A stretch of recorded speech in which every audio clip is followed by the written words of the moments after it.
I'm Mary Rinaldi-Wynn, Senior Director of Alumni Relations. Very excited to see you here today. And you've probably received emails from me, and you will continue to receive emails from me. Please reach out to me with questions at any point. So I did want to introduce you to our staff members who are here today. Our fearless leader, President Zach, who will be giving us an update on college. Cheryl Webster, our new VP for College Advancement. Lee Davis, our Interim Senior Director of Development. Myself and Andrea Bond, who is in a temporary role as a manager with our office, and you all should have met her when you arrived. And then in the Fund for Agnes Scott, we have Amy Chastain, Amy in the back. And Jasmine Paul, who is also here, class of 2021, planning her 5th reunion. Okay, in about 10 months, I'm going to be standing in front of you all and all of your classmates at convocation. This is a picture I took from the stage. I had another one that was a selfie, but I thought, that's what we're going to be. And we're here today to talk about how are we going to bring your classmates back, right? We're going to pack the house, and it's going to be a fun day or weekend. And then you can see right here the 50th reunion class. They were the Johnny Appleseed, so they made apple headbands. And they walked in, and we're going to have the 25th and the 50th come in to fanfare. So I want you all to look forward to that and know this is where we're going to be in 10 months. We have 10 whole months to plan. So I just want to review the agenda very quickly with you all. Obviously, we're going to have some updates from the college, and we're going to review kind of highlights and goals of Alumni Weekend. And then we'll have some reunion planning and giving overview presentations. And then you will receive about 10:30 this morning, you're going to receive your notebook. And it's got a ton of information in it. And all of this information is also found online. And each committee, this is a little improvement, each committee will receive one notebook. In the past, every single person received one, but that's not a great use of resources, so we're going to provide you with one notebook, and then all the documents updated, and they may not be completely updated at this point, but they will be updated online that you can download and have at home. And then we will move upstairs to Baker Atrium, where we will have lunch, which will feature a tasting menu of all the options, the menu options for Alumni Weekend parties. And then you will spend a couple of hours party planning, which this is just the kickoff. There's going to be a lot to do. I don't want you to stress you guys out. This is a great time to just start thinking.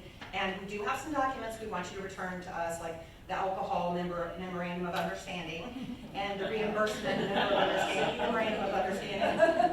One thing I can say about reimbursements, please keep your receipts. It doesn't matter when you purchase your alcohol or your party favors or whatever, please keep your receipts, because we do need original receipts. And there is going to be a special little thing happening today. I'll let President Zach announce that, because we just decided we were going to do it. But I think just after a couple of hours of class party planning and before we have our wrap up and wind down, and closing and giveaways. So a couple housekeeping things. Restrooms are on both floors. There's restrooms out there. There's restrooms upstairs. And if you didn't see it before, we do have a guest Wi-Fi. And this is the network and password. Our goals for today, briefly, are to connect you guys together and to the college as representatives of reunion classes, to listen and learn from one another. So if you guys want to move around, we have you set up at tables. Some of our smaller groups are going to be at one table, but for example, I know the class of 2021 really wanted to talk to the class of 1966. Please feel free to get up and move around when you're planning and talk. I mean, that's amazing. And then we are here to provide the tools for you. You'll have everything in your notebooks, but as staff, we're here to answer your questions and get to know you a little. All right, so I'm going to let... Mary? Yes, question already. I'm sorry. Good point. Yes. Could you show the slide again with the Wi-Fi? Yes.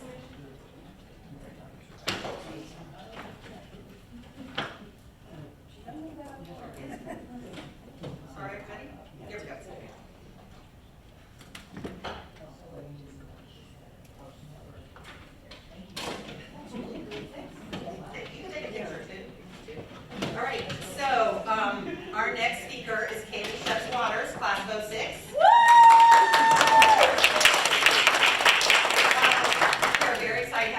here today, not just planning the reunion, but as a member of the alumni board. We also have Laura Herbin is also on our alumni board.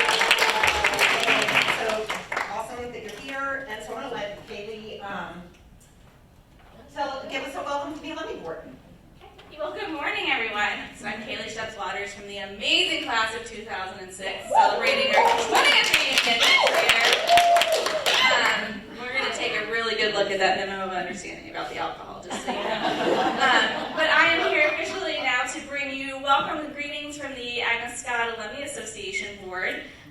The mission of the board is to unite all the alumni together to support the mission of the college. And I am of the firm belief that that happens at its best at the class level. So many of us came in with classes and have such a deep tie to the people that we were with, you know, hanging out in your first year dorms. Shout out to Walters for the first year dorm. In our classes, studying or not studying, having fun in Decatur and Atlanta, and that's where those lifelong friendships that have become like family were formed. How many of us are still connected and talk on a regular basis with people we were in our classes with? I don't think that happens at other universities to the same level that it happens here. And that's what makes Agnes Scott so incredibly special and unique, or one of the many reasons that makes Agnes Scott so incredibly special and unique. So I just want to encourage you all today as you're here to make these plans, to think about bringing together everyone that you were in school with, and how can you do that, and how can you reach out to everybody and make sure that everybody comes back to campus to see what amazing things are happening here, thanks to President Zach and the leadership of the college, and to really kind of channel that Scotty spirit forward. So thank you so much for coming. Thank you for, on behalf of the board, for coming. Thank you on behalf of me for coming. It's great to see so many familiar faces here. And thank you very much. All right. Now we will hear from President Zach with a college update.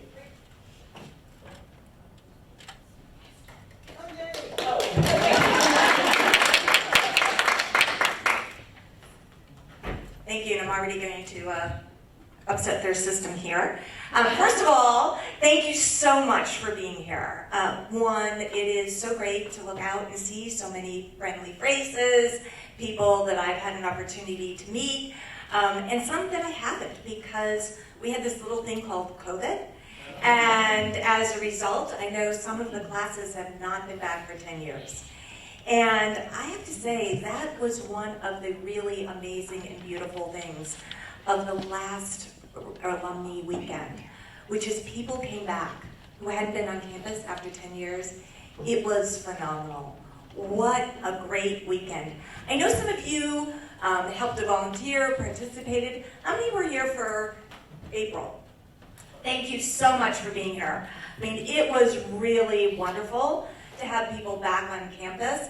And I have to say, the other part about that is our students were so, so excited to see you.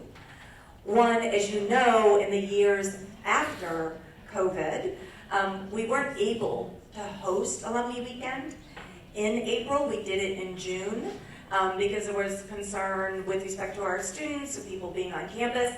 Right now, there is such joy and excitement from our students as well as our alums to be able to have that opportunity to meet each other. It was such a beautiful experience. And I heard wonderful things from our students afterwards. So I cannot wait until you have that experience this coming April. But I was charged with telling you a little bit about what's going on. First of all, we had an absolutely beautiful commencement. Watching our students cross that stage with their diploma, receiving their hoods in the same way you did was just so beautiful. And they were so, so excited. I have to say, we had a moment because for the first time since I've been here, we had a threat of rain and thunderstorms.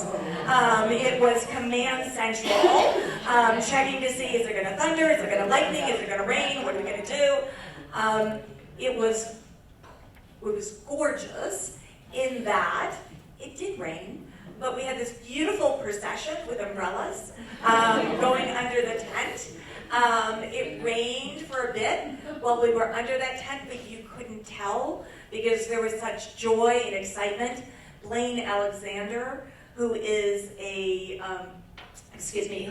national Dateline correspondent, was our speaker and just gave beautiful remarks. And when we finished, the sun was out. So the students processed out, they met their families, everyone was on the quad.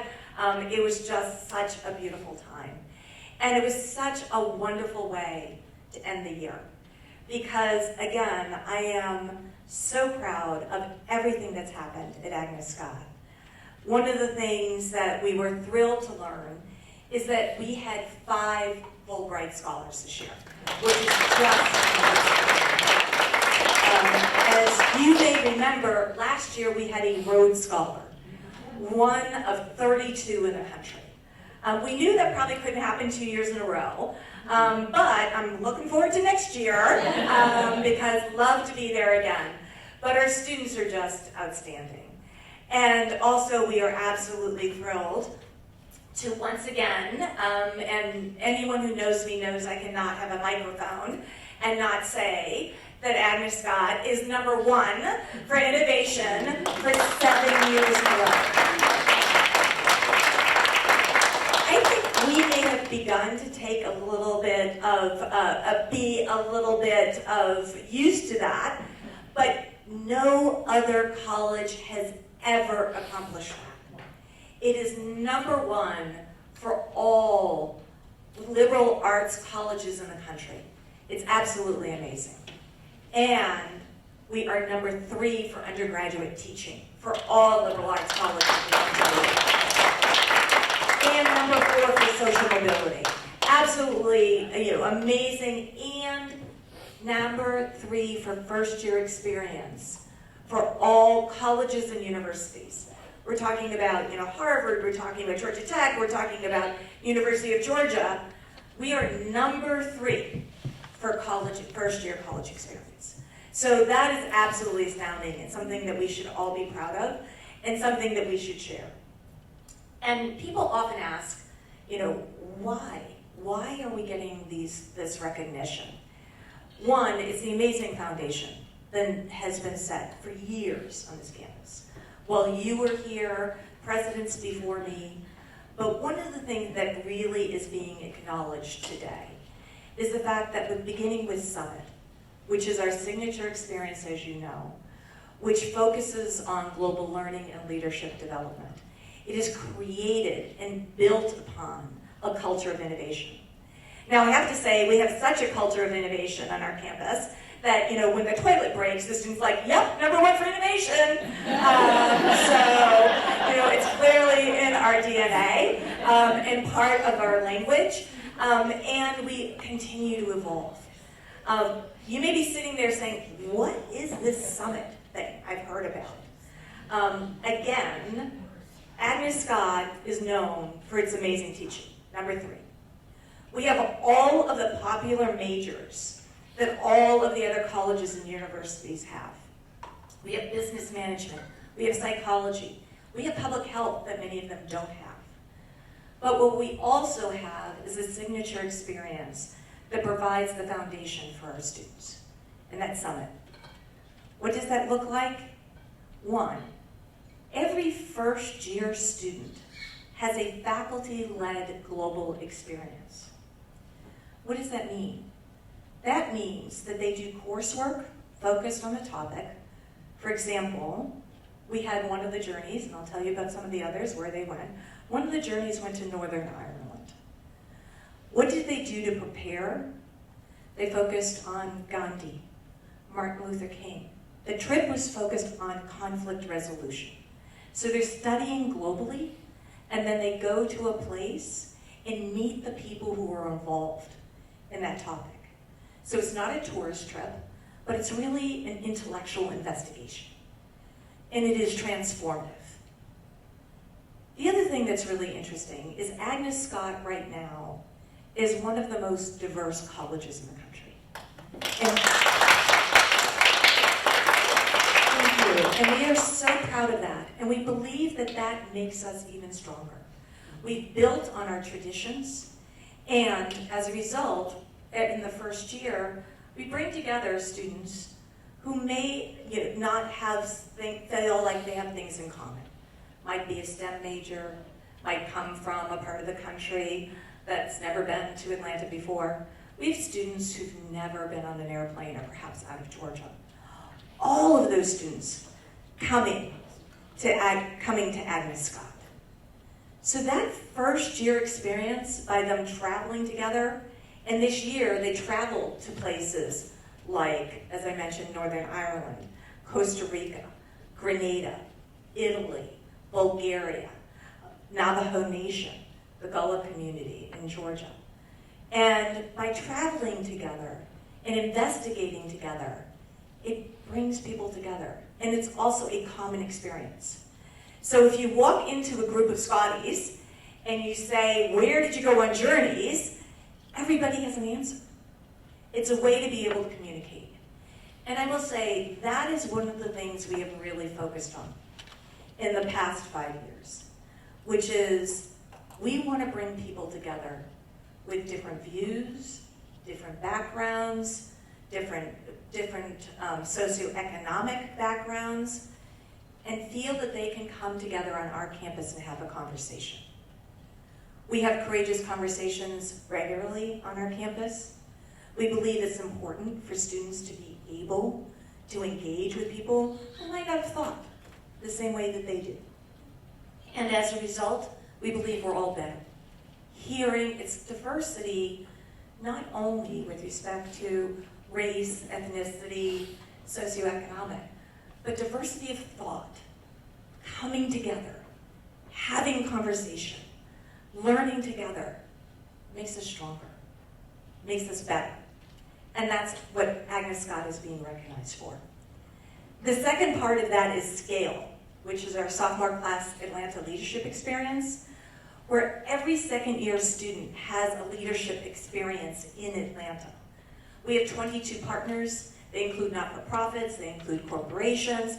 So for example, the Botanical Gardens, AT&T, where our students go for a week and experience leadership. Again, some of them may have been in an office setting before. Some of them may say, I really don't want to go to a corporation or to a financial institution. But what we found is by having that exposure in that second year, they then begin to see other opportunities for themselves after they leave. And what we, now that SCALE has been in place for several years, I'm really happy to say that what we saw this year, our students who participated in SCALE in their second year, they went back and had internships at the places that they had had their SCALE experience, and now they're getting jobs as a result of it. So it's a way today, it's so important to young people that not only do they have a first-class education, which is what they get here, but they know what they're going to do with it when they leave here. So this is what we're doing with Summit in conjunction with these amazing majors. And again, majors in every area that's popular today as well, including the fact that we just added data science to our majors, thanks to some amazing young faculty. So lots of good things going on with SCALE, with Journeys, and I will also say, as you may know, we have also added and expanded graduate programs. And we are absolutely thrilled about that. What we've decided to do is to focus, in particular, on medical sciences. So, about 5, maybe now 7 years ago, we had a very strong post-bac pre-med program. And again, that really builds on the education, the sciences, the faculty that you all have had and experienced. But post-bac pre-med are those people, who many of you may know, who were English majors, or maybe they were, history majors like me, and they decided to go to medical school. But oops, they didn't take organic chemistry. So they need those prereqs. We had 17 students in that program 5 years ago. We have 77 students in that program today, which is amazing. We've added to that medical sciences for those who may have taken organic chemistry but might have partied too much and need a better grade, so they get to take it over. So we've added medical sciences, and we've added a master's in mental health counseling, which just received its 8-year accreditation, which is absolutely amazing. So today we have close to 230 graduate students, and we have announced our physician's assistant program that will come online in the fall of 2026. And yes, I see applause. That deserves applause. And I am so grateful that at the, no pressure, I'm so grateful at the last alumni weekend, Mary Lou and Jim Hawks provided a gift to the college of $15 million to support the career program.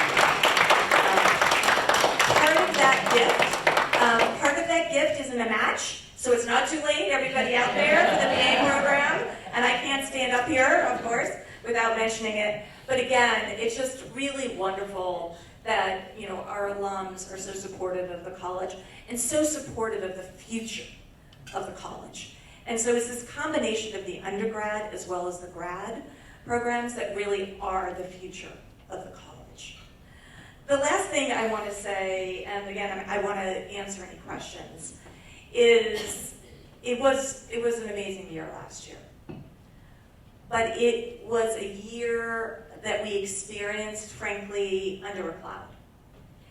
I realized at the end of the year when I looked at the leadership and when the students, finish commencement, and often, we have a little bit of a sigh of relief, but also just really pride when we get to commencement. But this year was a time we felt like we could finally relax for a moment.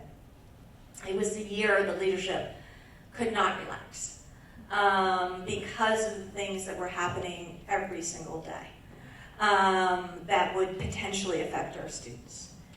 And what I mean by that, and again, just in terms of facts, in January we had executive orders that came out that were specifically directed at higher education. You see in the news what's happening with respect to higher education today.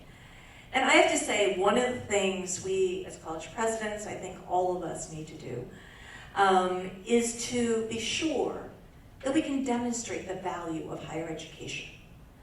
Because it clearly is under attack today. And things that had happened on some campuses, didn't happen at our campus because, I believe, of this amazing kindness and diversity and understanding of each other. But we're all paying the price right now. So in January, executive orders came out with respect to DEI, diversity, equity, and inclusion, with respect to concerns about identifying as either male or female only, and also with respect to undocumented students.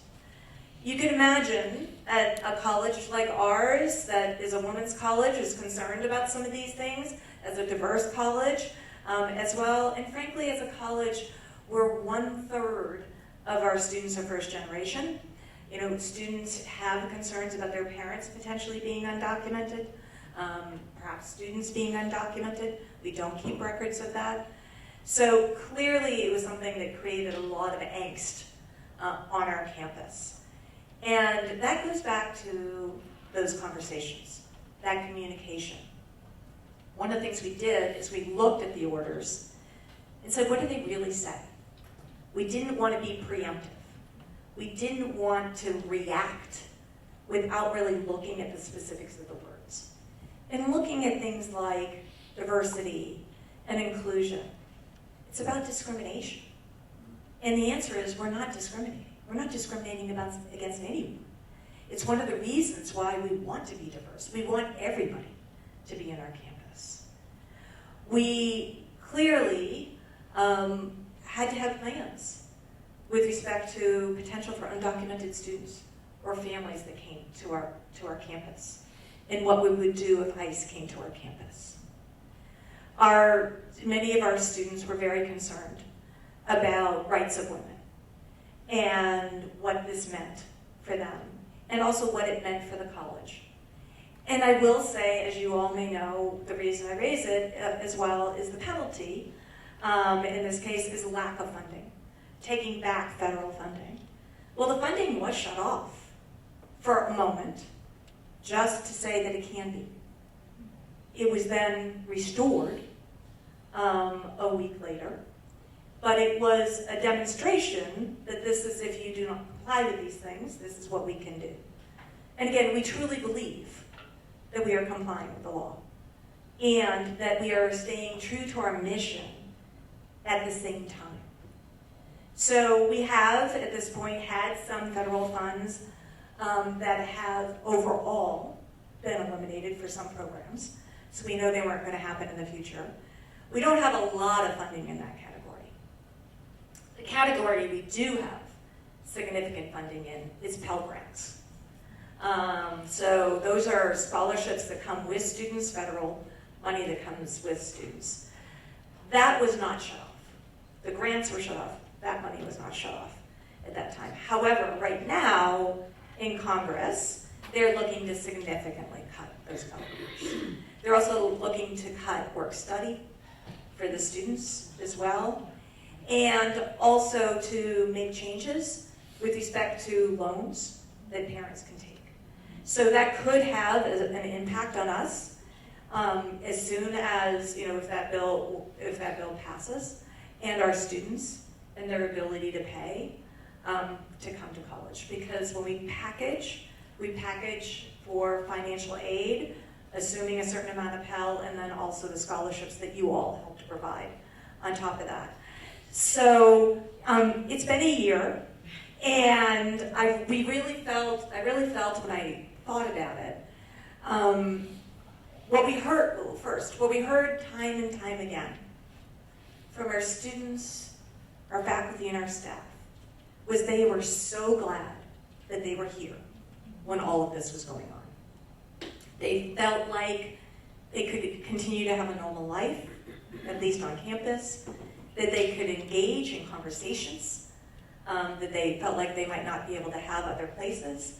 And again, this is, we have students on our campus who are, religiously conservative, as well as those who are liberal, who are accustomed to being able to have conversations. And they were happy that they could again, and have them here as well. But as the leadership team, I realized when they left that we felt like we were the shield. Trying to keep everything at bay, trying to keep things as normal as possible on campus so young people could learn, try to be as true as possible to our values at the same time. And I think we were relatively successful in light of everything else that was going on. Nothing was normal, but the best thing to hear was people were glad. They were glad that they were here. And frankly, I think Cheryl and others may also feel we're also glad they're not here right at this moment, so that we can take a breath and plan for what comes next. Although we do have graduate students here right now, they've already started again. So we have, our calendar now is year-round. Graduate students are back here. We also have some guests on campus. I'm going to be going to the Junior League after this to talk to them. So, lots of exciting things going on. And I want to leave a little bit of time for questions, but the announcement, I said to Mary, has this group seen Main Hall? And how many of you have not, I'm going to go on the not seen Main Hall? All right, so we're going to do a field trip a little later today. Unfortunately, I can't take you upstairs, but I can take you at least to the main floor of Main Hall. Believe it or not, we have students on campus for the summer. Either they're doing internships in the area, or they have jobs on campus, or graduate students. So we have students in Maine. So I didn't clear it, so I can't take them up. I can't take you upstairs, but I can take you onto the main floor, the first floor of Main Hall. I think we're going to do that around 2 o'clock. I'll come back. I happen to have the key, so I can come back and show you Main Hall. So with that, if there are any questions, I'm happy to answer any questions. I'm going to start over here. So with regards to the Pell Grants, is it a question of the funding not being approved at a certain level, or is it because of certain restrictions being put on the recipients? So is it a question of amount or qualifications? Amount. So the answer to that is amount. That the legislation that is being proposed is reducing the amount of the Pell Grants. And just so you know, the history of Pell Grants, when they were first initiated, is that they were supposed to be enough to provide for a full college education, full tuition. We know that the amount has not risen at the same pace as the cost of living and cost of tuition, so it's still significantly lower, but they're looking to lower the amount even more. All right, we'll come over this way. Hey, I'm Nancy, class of 76, go Raggedy Ann. Yeah, right. When I was here, the faith community was quite active, quite strong, and I wanted to ask you to speak to how the faith community is interacting with the students and faculty, and how are you keeping students safe? I'm thinking particularly of attacks on certain religious denominations that have come under attack recently, on campuses and off. Yeah. Couple parts of that. One, I was recently asked about Agnes Scott being founded as a Presbyterian institution. And my response to that was, one of the things that I've learned is even though everyone may not share that faith, Agnes Scott continues with its mission, with the way it believes in education, with the way it believes in acting with one another, really promoting those values. Secondly, we have a very strong interfaith council on our campus. And thirdly, and it's a little bit when I talked about, I think there's a little bit of what's being used today to have other things happen. But the year before was also, we thought, wow, that year was bad. But it got worse. But at our campus, it was very different. One of the things that happened in the time when people were protesting on other campuses, our students reached out, and our Muslim Student Association reached out to our Jewish Student Association, which calls themselves the Jew Crew. And I always have to say, they call themselves that, and said, what if we get together on the science squad and have kind of a teach-in? We'll have speakers, etc. So they said yes. And I can tell you, again, this is the same time protests are going on at Emory. You can imagine the administration was a little bit nervous, and an email came out that apparently from the alums saying there is a protest at Agnes, there's going to be a protest at Agnes Scott. Our students sent out another email saying this is not a protest. We are gathering to have a conversation, and there will be snacks. And that's exactly what they did. They gathered on the quad. Now, I can tell you there was an administrator on every window of every building around the quad.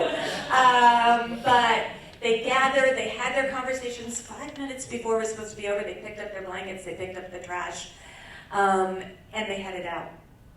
After that, they had a unity banquet. After that, again, this year, they had another gathering.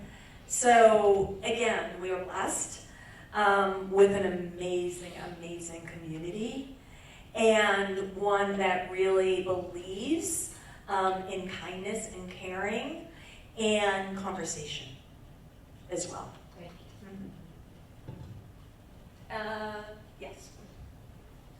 I just wanted to say that I am awfully proud of Amy Scott for signing the AACU letter. Thank you. We are one of only, thank you, we're very proud. And only 3 colleges in Georgia have signed. And the total as of the end of May was 657. Leah, that was my question. For those who aren't familiar with that letter, would you just briefly speak to what it was affirming? So the AAC&U is an association of colleges and universities. And with what was happening with Harvard, what's happening with respect to research, they put together a letter calling for engagement, saying it is not good to be withholding money for research. This is going to harm not only education, but our population. So we would like to engage and have a conversation. When that letter came out, some of you may have seen in the AJC, I was the only college president in Georgia to sign, which made it a tiny bit lonely, I will say, at the beginning. I had also communicated, with our board chair, etc., but really believed, and one of the things I said to the AJC, the reason I signed it was it was calling for engagement. It was calling for conversation, for communication, and that's what we do at Agnes Scott, is we bring people together with different views to openly have conversations, and that's what we need to do. But I will say, I think that represents, and I'm glad we've had 2 others sign, what it represents is what a scary time it is. And I don't, in any way, I know my fellow presidents, are having a hard time. And I've had conversations actually with other women's colleges that have not signed. The Women's College Coalition signed as a group because individual colleges are afraid. And again, we really believe it was the right thing. We've also engaged with the members of the Georgia legislature. I've had folks, on our campus to sit down and talk. So I felt like we were in a position that we could have those conversations without retribution. But you never know. But it was more that we have to have a conversation. That's who we are. That's who we should be. It doesn't matter what you believe. You can believe different things, just talk about it. And come together. And education is the way of the future. It lifts people up. It gives them opportunity. It's the way it's also important for our country. What we're seeing right now, we are down to 7% of our students are international students. It used to be 17%, and it may be lower. We have students living in Maine because they're afraid to go home because they can't come back to our campus. We have members of our college community who are afraid because of the fact that people have been banned from their countries coming into our campus. We have faculty from around the world. We have administrators from around the world. It's what makes us better. And education in America has to be held up as the pinnacle. And again, we might not have done the best job of that, of explaining that, but it's something we have to continue to do. And every one of you is an example of that. You've been waiting. No, and this actually is great because it's a follow-on to exactly what you're talking about. And I was curious about the makeup of the incoming class and how have things shifted, and just very basic, like how big is the incoming class? class, because the enrollment has been growing over the years, which I love seeing, but was very curious about current political climate and what that's doing to the makeup of who's coming in next. Thank you. It's a great question. We don't totally know the answer to that yet because we still have people enrolling. What I will say is, one, we clearly have very strong graduate enrollment.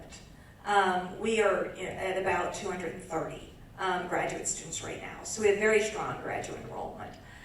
On the undergraduate, we continue to draw from Georgia and around the country, and I would say around the world, except for the fact that our students aren't sure they can get visas.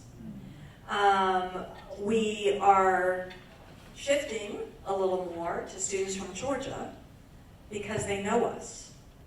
But again, there's a bit of a concern about Georgia as a climate for students to come.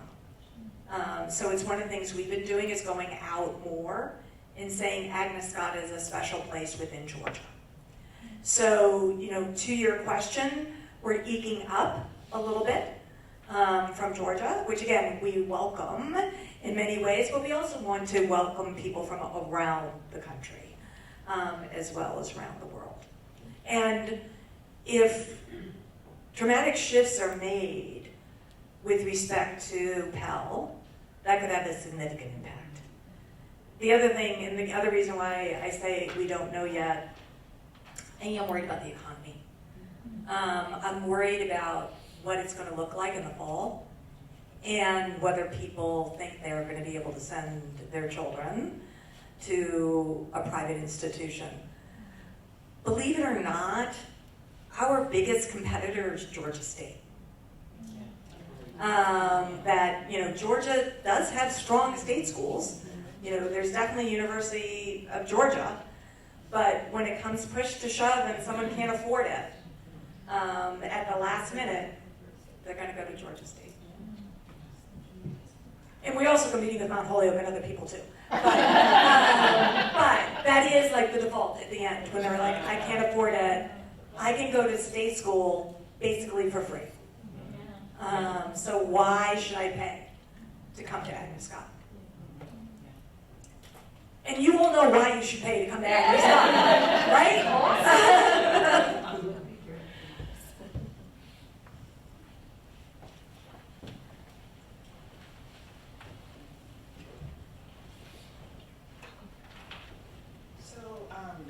My name is Jamila Wilson, class of 2011. Can people hear you? Yes. And I have two questions, so forgive me. First, you touched on staying true to the mission with the shifts around DEI. I'm curious about what that has looked like in terms of the offices and programs that are offered or have been offered in the past. I know, being in higher ed myself, different colleges have approached it differently. So I'm curious of what that looks like here. And then also as a counselor, I'm wondering about mental health support, not only for students, but also particularly for staff. I know that when I was here and in other places that I've been, the lowest paid faculty, the lowest paid employees tend to be disproportionately of color. So I'm curious as how they're impacted and being supported through their own struggles with what's happening with immigration.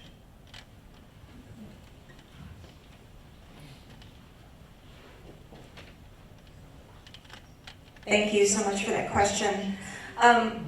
One of the things that, one of the questions was how are we, with what's happening with the executive orders, how are we approaching our offices, our curriculum, et cetera.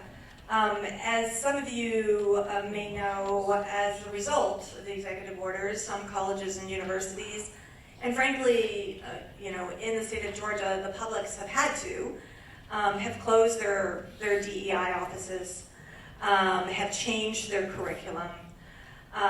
We looked at, again, the executive order. We want to be sure that we're doing the best for everyone.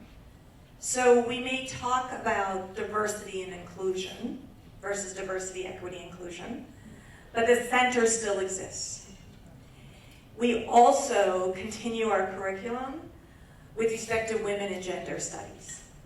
And one of the things that did happen this year was the state of Georgia, some of you may have heard about this, proposed legislation that was going to be, I would say draconian, but more conservative than the executive orders, that would not have allowed for women's studies, women and gender studies, as well as DEI. That's what I refer to as having those conversations with those legislators, that we got word on Thursday that was going to apply to private institutions. And we were on the telephone all weekend. We got someone to propose that privates come out on Monday morning, and it did. Now, will it be back? They tried again, will it be back? Probably. And one of the pieces, in talking to someone, said, well, why is it fair that you can teach women and gender studies, but Georgia State can't? And I said, it's not fair. Georgia State should be able to.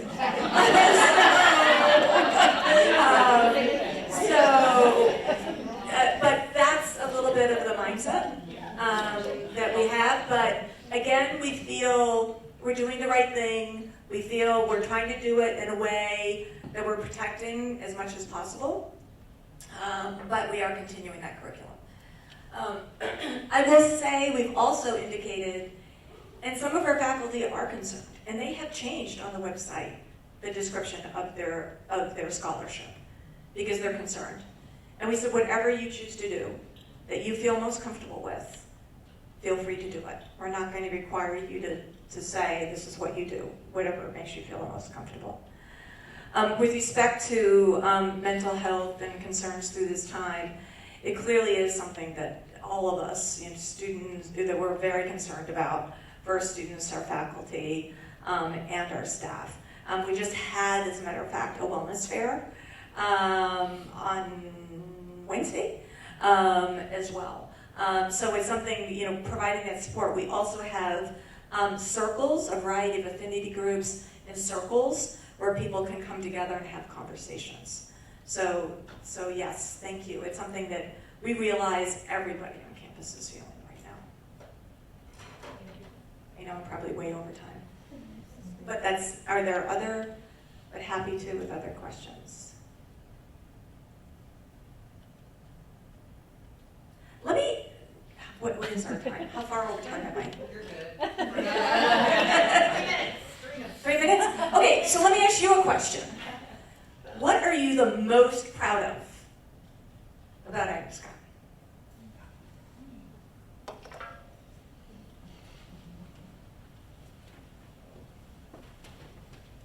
I'm proud of the diversity of Agnes Scott and the way that has shaped this campus and the way that it's shaped education. The way that it was true for me when I was at Agnes Scott and just seeing how much it's grown. And I'm also proud of the mission and the way that the students and alums really take to the mission to think deeply and live honorably and engage in the intellectual and social challenges of our time. I think that is world shaping, at least what's for me. So that's what I'm very proud of. Thank you. Oh, hang on.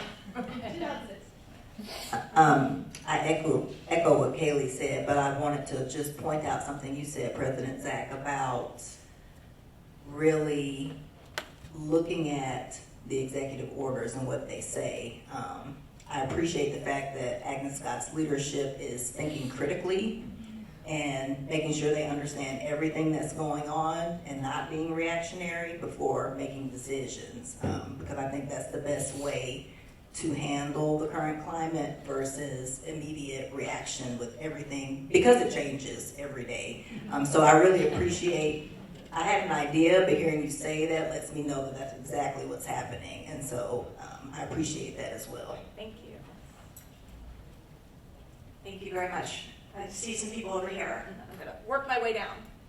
I think for me, definitely mission is part of it, but also the safe space it offers students, especially as I've gotten to know and kind of seen other people who didn't have the Agnes, is that I think Agnes offers students a bubble to live in, but that is still engaged in the real world, and that when I can talk to other people about my college experience, it's absolutely a world away from a lot of students. And my fiance was like talking last night, I'm really jealous of your college experience. He never had that safe space in college, and I think a lot of students don't get that. And so we were able to be engaged with the world around us, but still have that 4 years where you could feel that safety net to grow, and also still know you have people to rely on that we can talk to.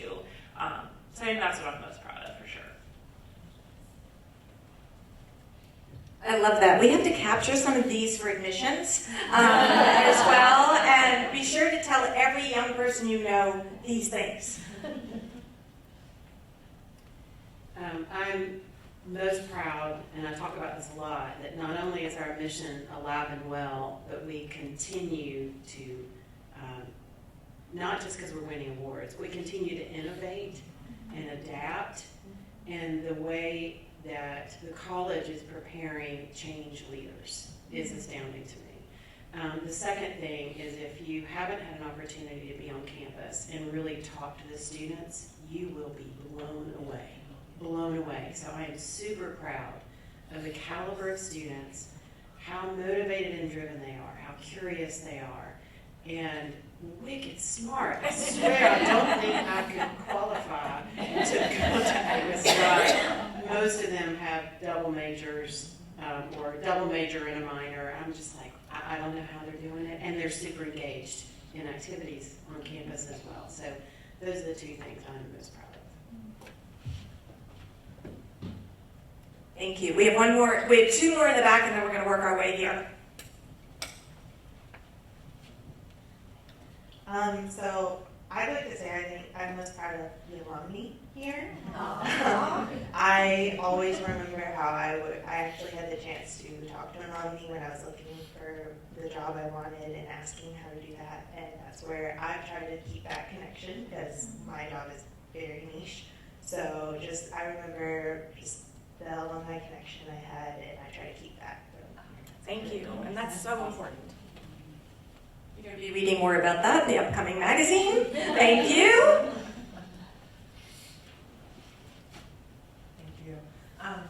So I'm really proud of two things. Like now, as an adult and a counselor and an educator and a professor, I'm really proud of the pedagogy. So I'm really excited to hear that Agnes is being recognized for that and recognized for its teaching, and also the way that, at least in our experience, the way that some of the practices really centered student wellness. When I tell people about how exams work, people are like, well, why isn't everyone doing that? I'm like, I don't know. I wish I could. And just the way that we were able to self-pace. Like I remember like in our friend group in particular, I'm from Nashville, so I was like, I'm gonna take all my exams as soon as possible, hightail it out of here, have 2 more weeks. And some of my friends were like, I'm gonna take an extra week to study and feel better about it. So that was something that I'm particularly proud of now in the work that I do. But when I was here, and also thinking about this as an educator, is the space to challenge what's happening institutionally without fear of backlash. So like the fact that students are able to still say to the college, hey, we think we can approach some things better, we think we can approach some things differently, and the college being mission aligned in a way that allows them to do that. For us, we were having conversations campus-wide about the pressure and people having competitions about how little they had slept. Thinking about like, what can we do about that?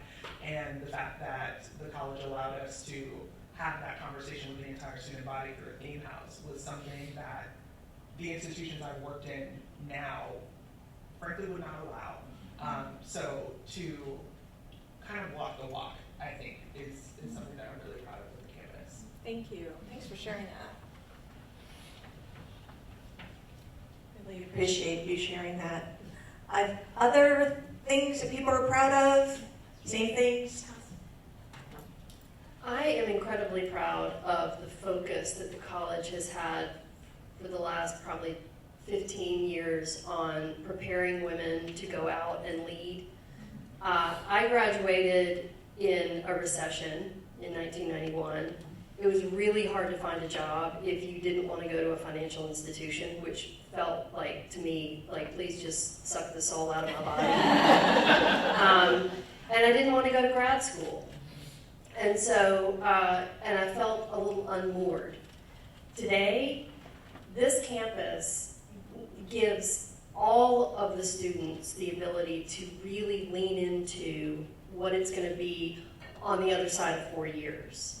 And I think that that focus and that drive to support women in being prepared for the workforce, whatever that means to them, is so amazing. And I love it. I've come on campus to do practice interviews, and like, you better shake my hand more firmly. Like, little things like that that really matter when you walk into an office to be interviewed, or you're on Zoom now to be interviewed. Anyway, that's what I'm incredibly proud of, and also ditto to everything else. I love that. I think part of what we are getting out of today are things we definitely should be sharing with students as well. So thank you so much, and future students. And all of you who are working today, I know some of you actually are working in high schools and have other opportunities, children, grandchildren. This is what Agnes Scott is about. This is why they should come here. This is what we are about, is preparing the entire student for the future. And the graduate program. The graduate program. Yeah, just hold it close. The graduate program, I think, ties right into what you just said. Preparing students to be independent, earn a living, to survive. I think that's, and the chance of going to graduate school after graduating from Agnes Scott, in the same community, I think is really important for a lot of students. Thank you so much. I have to say, some of you may know, I'm a big Jeopardy fan. I don't get to watch it on a regular basis, but we record them and then watch them. And one of the recent contestants described himself as a stay-at-home son. We hope that we don't you have to be really smart and like, go get a job. But we want to be sure that our students are prepared. They can make that choice, but are prepared to live independently and to be able to support themselves. And now I've gone way over time. But I will see you all at 2 o'clock for a tour of Maine. And again, I thank you so much. Thank you for what you're doing. We really appreciate it.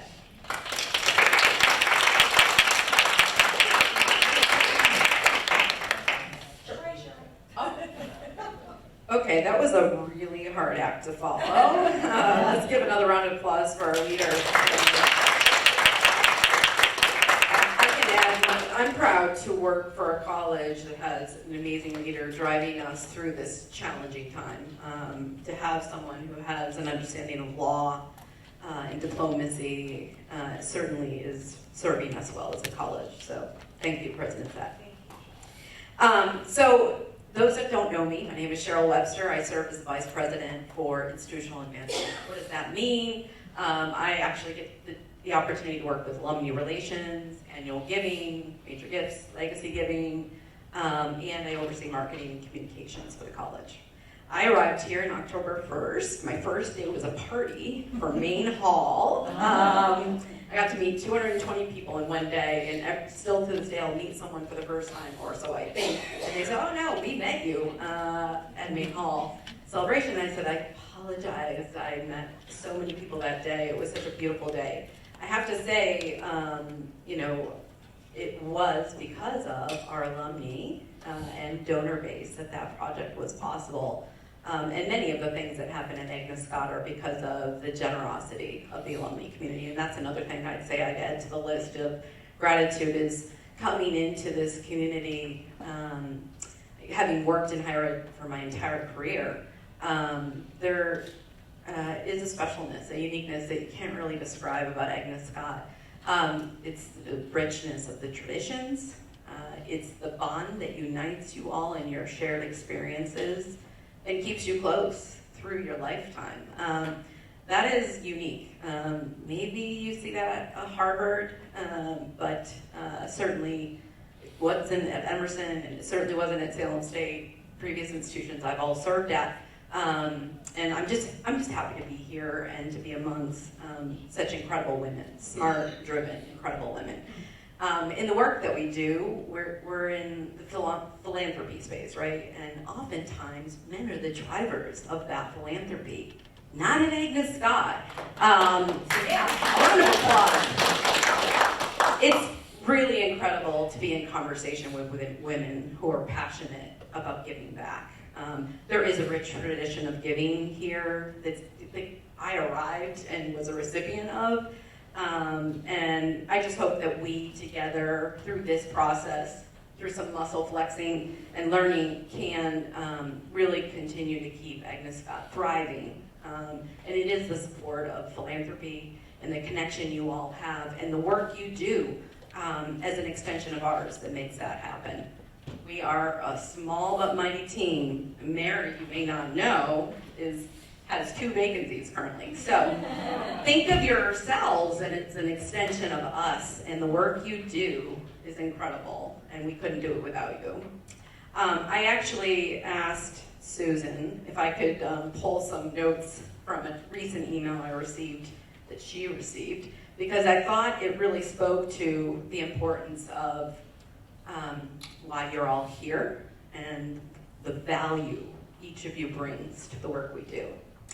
So forgive me, I'm going to read it so I don't get it wrong. This email came in to Susan, and Susan shared it with our team. And this quote is directly pulled from that email. I find that I value my Agnes Scott experience, the education, the campus culture, and especially the personal connections more the older I get. My closest friends are still ASC classmates. Your tireless efforts remind us of the importance of those values and are enormously appreciated. You don't just ask us for money, you remind us, usually quite eloquently, why it's important to give. And you've done it for years. For that, I applaud you and give you heartfelt thanks. Keep it up. I think it's important to remember emails like this aren't going to come in on the regular. It doesn't mean they don't feel that way. And so I want you to all know from us, the team, we appreciate the work you're doing and know it's not easy every day, but we're here to support you. We're here to give you everything you need to be successful. And hopefully today is going to launch you into that process. So from the bottom of my heart, thank you. Thank you for the work you're doing for the college, for your passion for this place. And I look forward to getting to know you over the year and seeing you back on campus in April, if not sooner. Last, I have to do one more thing, and that is to thank the professionals in the room that make this work happen.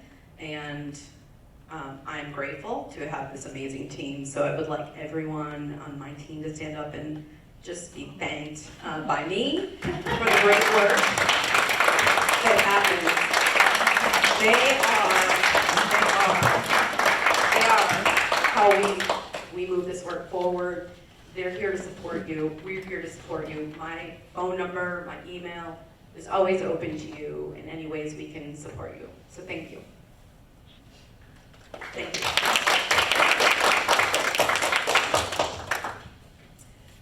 Thank you so much, Cheryl. And I will just say, so I've been the senior director for 2 years. I just celebrated my 2-year work anniversary. But before that, I was in the alumni office from 2012 to 2015. So if you plan a reunion, if you were at Reunion Boot Camp in 2015 planning the reunion in 2016, I was also here with you. And I was thrilled to be invited to come back and serve in the alumni office. Okay, so what we're going to do now, I know y'all want a break, but I did want to just quickly talk about Alumni Weekend itself. Okay, we get a lot of questions throughout the year about what's really happening at Alumni Weekend. The final schedule will be finalized and sent out probably in August or September. We're still working with some of our campus partners about who wants to be involved and finalizing a lot of those events. So, but our goals have remained the same for Alumni Weekend. We want to bring as many alumni as possible back to campus to celebrate and foster their connection with other alumni, but also with the college. And we want to increase attendance year on year. The last 2 years have been really great. We've had 540 people approximately the last 2 years, and coming out of COVID, we're seeing an increase, and that's really what we want. Because attending events looks different after COVID. It's not always predictable, but it definitely looks different. I mean, when I was here before, we had 700, 800, 900 people coming back for one weekend. So I still feel we're on a great trajectory. And then also we want to support a strong green and giving program. That is such a huge part of Alumni Weekend. And lastly, President Zach mentioned it a little bit. We're looking for many opportunities for you to meet students, and students are excited about meeting you. So I did hand out with your agendas just the highlights. So we don't have times, I mean, generally these things happen on these days, and I know that as classes, as you're trying to get together with your classes, you're going to want to find times to do that. But I did want to give you some of the highlights. Tower Circle is not on here, but that will take place on Thursday evening, the 16th. And then we have the memorial service, the Outstanding Alumni Awards Luncheon.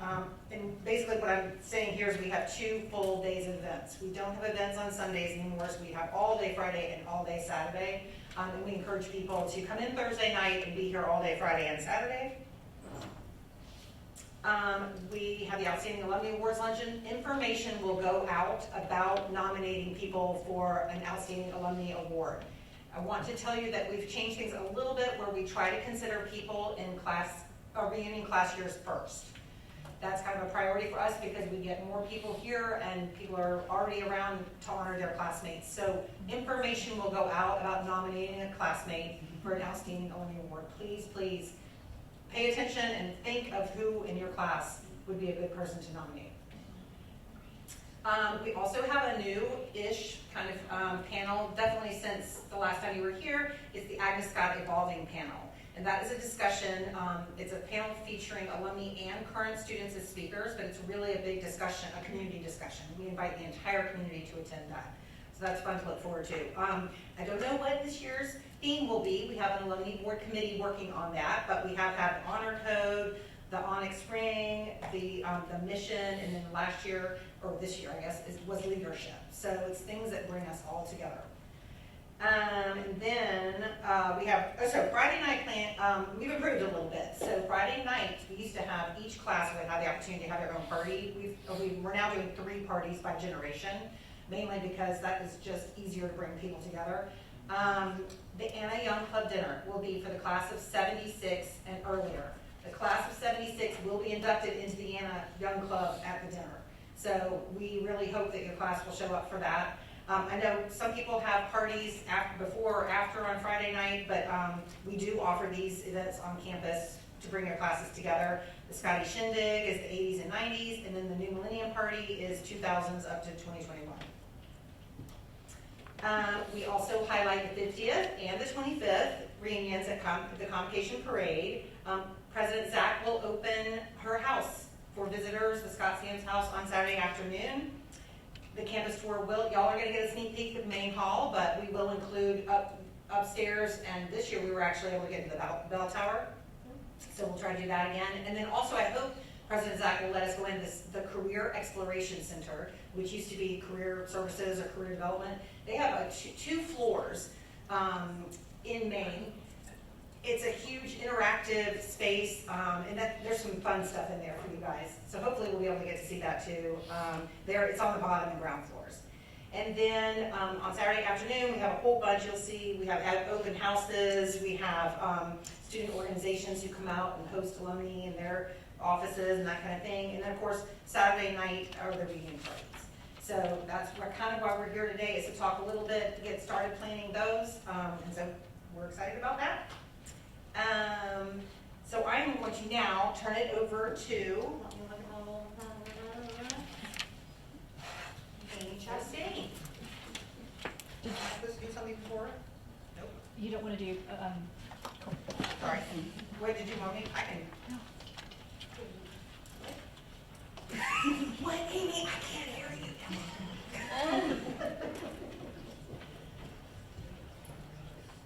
Well, we could take a break now, or we could hear from Amy and Lee and then take a break. What do you guys want to do? changed your presentation too, like the Amy's and Yeah. Keep going. Keep going. Hey, hey. Okay, I'll take it right back to Amy. All right. Oh, yes.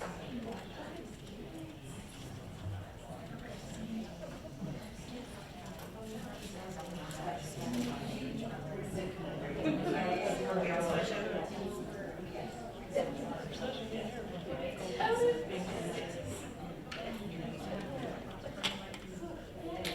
Hey everyone, I'm Amy Chastain, and so Mary left in 2015 in the summer, and I came on board into Alumni Relations, and so you guys were my first Alumni Weekend in 2016, and it was a really fun year, so I kind of have an affinity for you guys.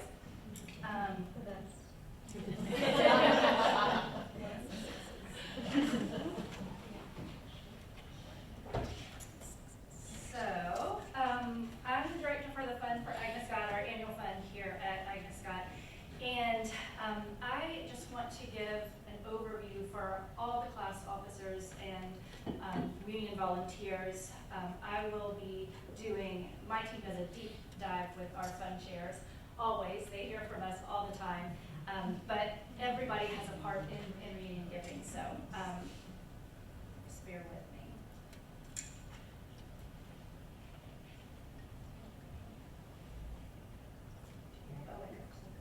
No, is it not? I think it's scroll down. Not open now. Thank you,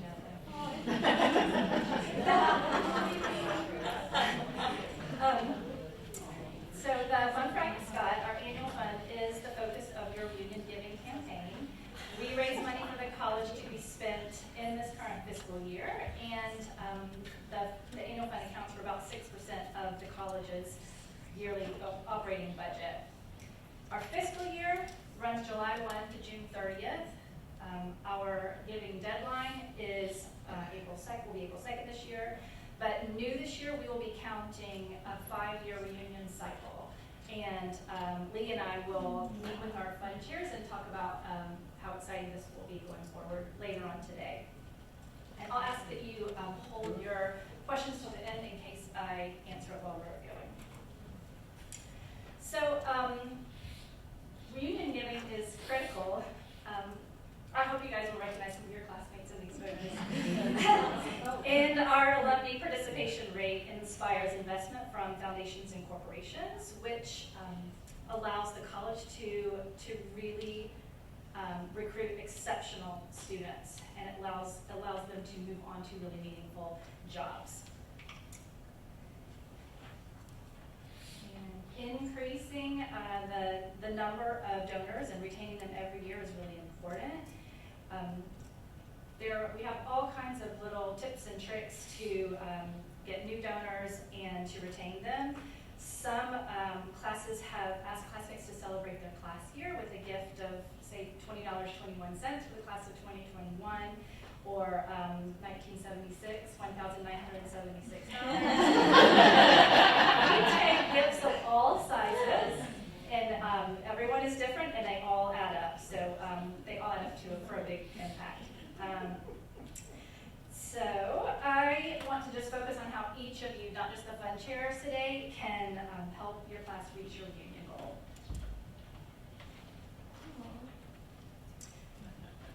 Classes who work as a team to reach out to their classmates in multiple ways really achieve the most success. So you have classmates who are really active on social media. You have people who are hanging out in person. You have different friend groups, and you as class officers and reunion committee volunteers need to really think about tapping into all those different people in your class.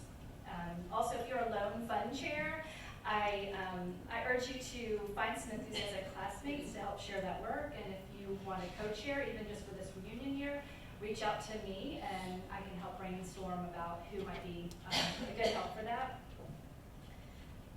So why do you and your classmates give back to Agnes Scott? It's different for different classes.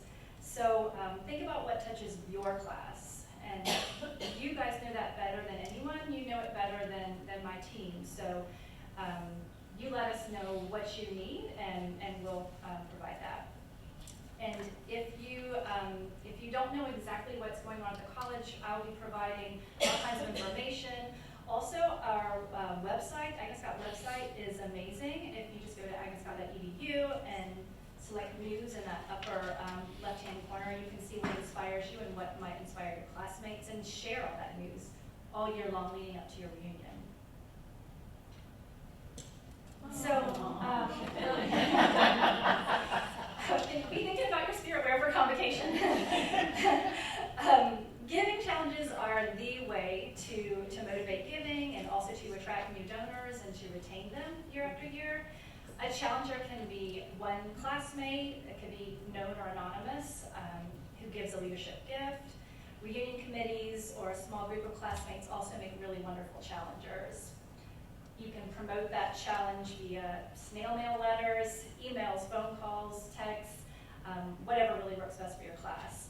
And then you can let your class know about your progress throughout the year via maybe social media posts or in-person or online gatherings that you might have that just keeps that momentum going throughout the year.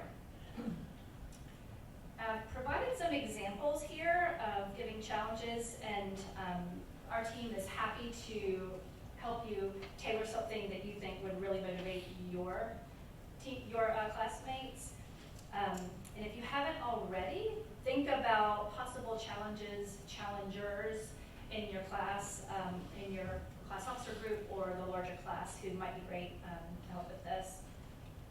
Here's some more ideas. And this presentation, like most everything else today, is on our Alumni Weekend website that we'll share that with you later on.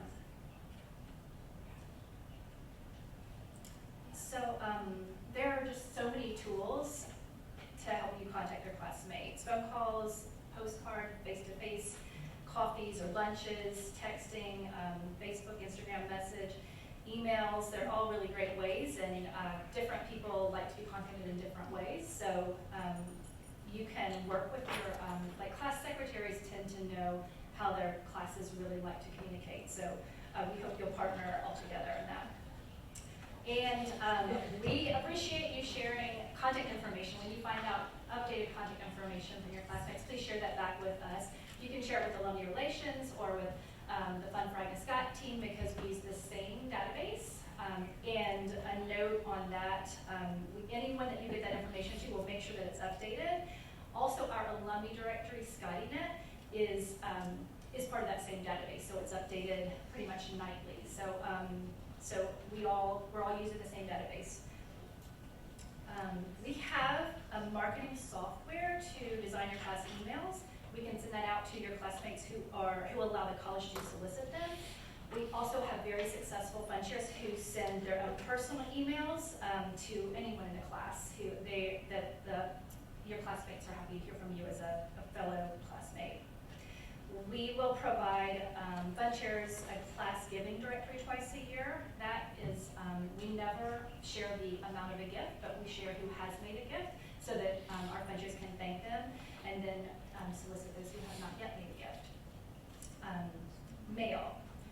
We have a lot of Scotties that we only have a snail mail address for, so we still do send direct mail pieces, and we encourage you to utilize our office to help you get those out. I have fund chairs that send a lot of personal notes, note cards, and letters and things too, directly from themselves. You can have a calling party. We've had successful groups that get together at someone's house and just make a party of it and sit down with the directory and call classmates and ask them to make a gift and to come attend Alumni Weekend. Texting, my team has mass texting software, and we can help you develop scripts to use if you want to use that. It's a really easy website to use, and it can be effective depending on if that's the way your class likes to communicate. Facebook, Instagram, build a website. All of these things are ways that you can connect with your classmates and find lost classmates, those who haven't been engaged in a while. Question back here. Want me to wait till the end? Go ahead. You can go back to that slide. When you put this slide up, I want you to repeat what you said about is it a marketing email? No, sorry. We have a software, that's probably not the best term for it. You may have gotten something from Constant Contact or MailChimp, or ours is called Emma. Oh, okay. and it's a way we can make the emails kind of beautiful. Okay. Yeah, and so, and I've done that for, for you guys before. It's, you put like a pretty banner at the top, and you can embed different photos of your classmates. It sort of spruces up your email. Yeah, it does. Thank you. Again, it is, our team is only allowed to send those to Skies who allow us to solicit them, and there are some who don't allow my team to, but they would love to hear from you. Thank you. You can follow Agnes Scott to get up-to-date, information on what's going on at the college. And we encourage you to start asking early. The more time people have to plan for a stretch reunion gift due by April 2nd, the better. So you can see how monthly giving really adds up. Our leadership level is 2,500, and then for 2021 and 2016, there are lower levels that we'll talk about specifically with you to still be a leadership donor. Ask often. Every loyal donor started with the first gift, and so you may be that spark that creates that loyal giver. We'll work with you throughout the year to reach your class's individual giving goal, and these goals, you have them every year. You may not hear from your fund chair specifically about that goal every year, but they are set every year, and we put a lot of time into these goals. They're based on factors such as your class size, the number of engaged currently classmates, past giving histories, conversations that our leadership and legacy giving team members are having with your classmates. So we set what we think are ambitious yet realistic goals for each class, and we are here to set you up for success. This is an excellent opportunity this year to reconnect with your classmates and deepen their relationship with Agnes Scott. So please don't discount any classmates who left early, because oftentimes, even if they just had a year or two here at Agnes, they still feel quite an affinity for the college, and many of them give consistently. There are awards. There are awards to be won, yes, trophies. So even if you think your class won't step up, we work with many classes that have, just come up with strategies that really engage their classmates. For those of you in your 50th reunion and above, Lee Davis will talk next about how your planned gifts will count in your reunion giving totals. We give Susan a big hand for being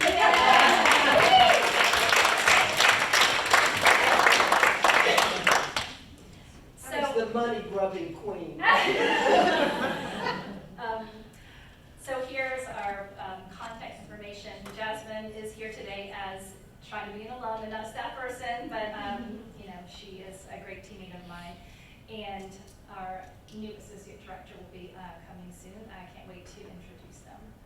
So here are some of the things we can help you with, but really anything else you can think of, anything creative, we can probably help you with it, and that's what we're here for.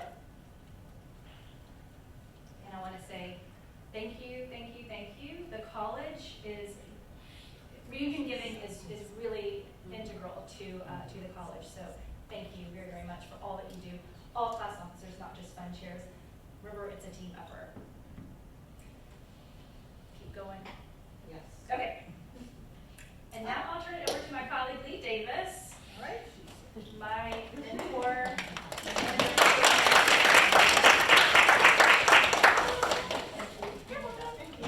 anybody have any questions for Amy before we move on?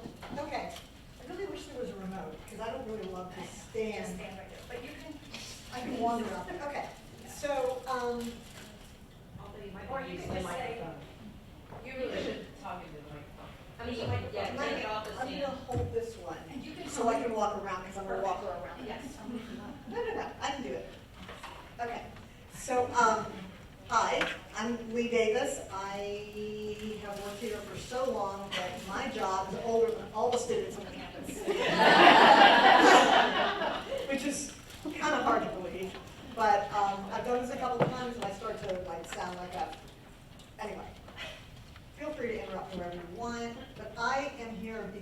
because legacy giving is really dear to my heart. I've been working with legacy giving for about 9 years, but before that I was in the annual fund for more than 9 years. So what I discovered is that it is a perfect flow. The job that I do now, the work that I do now with legacy giving, is really an extension of the work that I did in the annual fund. Because the good part about legacy giving is that everyone can do it, just like the annual fund. It's a very democratic method of giving. And the reason that I'm even talking about it is because it has an impact on your reunion totals in the 50th reunion and after, but it has an impact that you can make now, no matter what your reunion. You can make it now and it will pay off in the future in the big numbers and in your personal satisfaction. So people ask me when I start talking, what is legacy giving anyway? A lot of people call it planned giving, and it is a gift that, as you can see, we're going to use the euphemism later. The gift you make later. It's the gift. It's the gift that you make when you no longer need your stuff.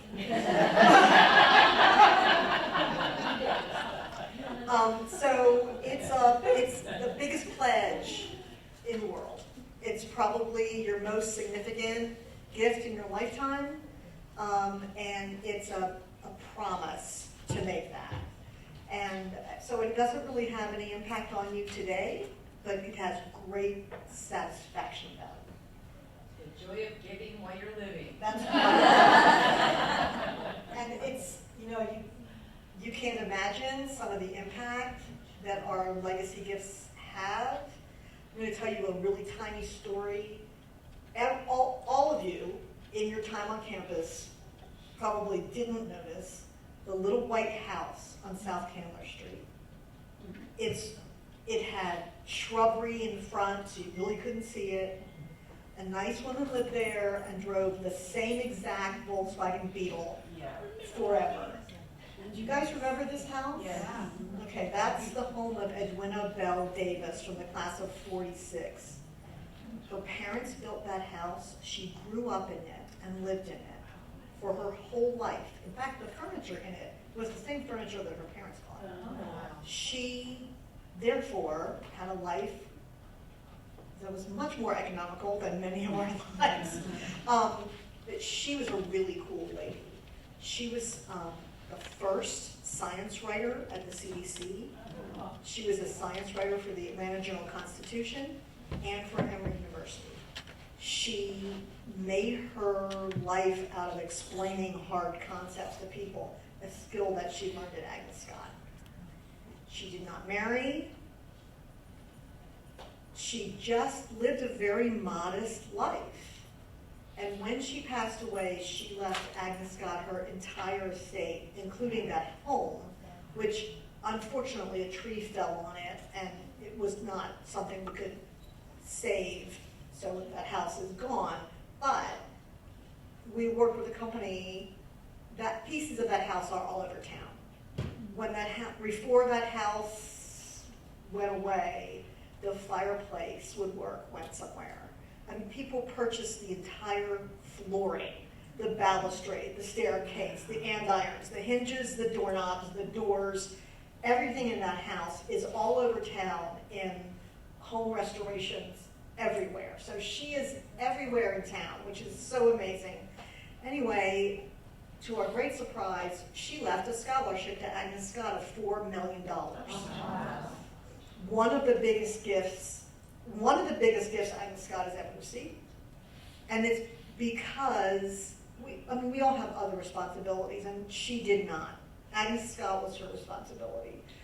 But it just goes to show you that millionaire next door idea is about us. It's not about somebody else. It's about everybody in the room. She left Agnes Scott an amazing gift that will continue to give back to students and provide futures and experiences and, whole livelihoods for people forever. So that's just the kind of impact a gift can make. So a legacy gift, remember all those values President Zach was talking about? A legacy gift is a way to express those values. when you start thinking about what you're going to do with your life's accomplishments, with the sum of all things, take care of your loved ones first, but make Agnes Scott part of your family too. So people make legacy gifts, typically, when they're 40s. In their 50s is usually the first time they make a philanthropic gift in their estate plan. If you don't have a will, can I recommend that you get one?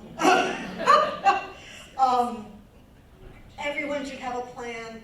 The minute you have something to worry about, you need a will. So people make changes in their estate plans. They make their first one. Their life changes and they do it again.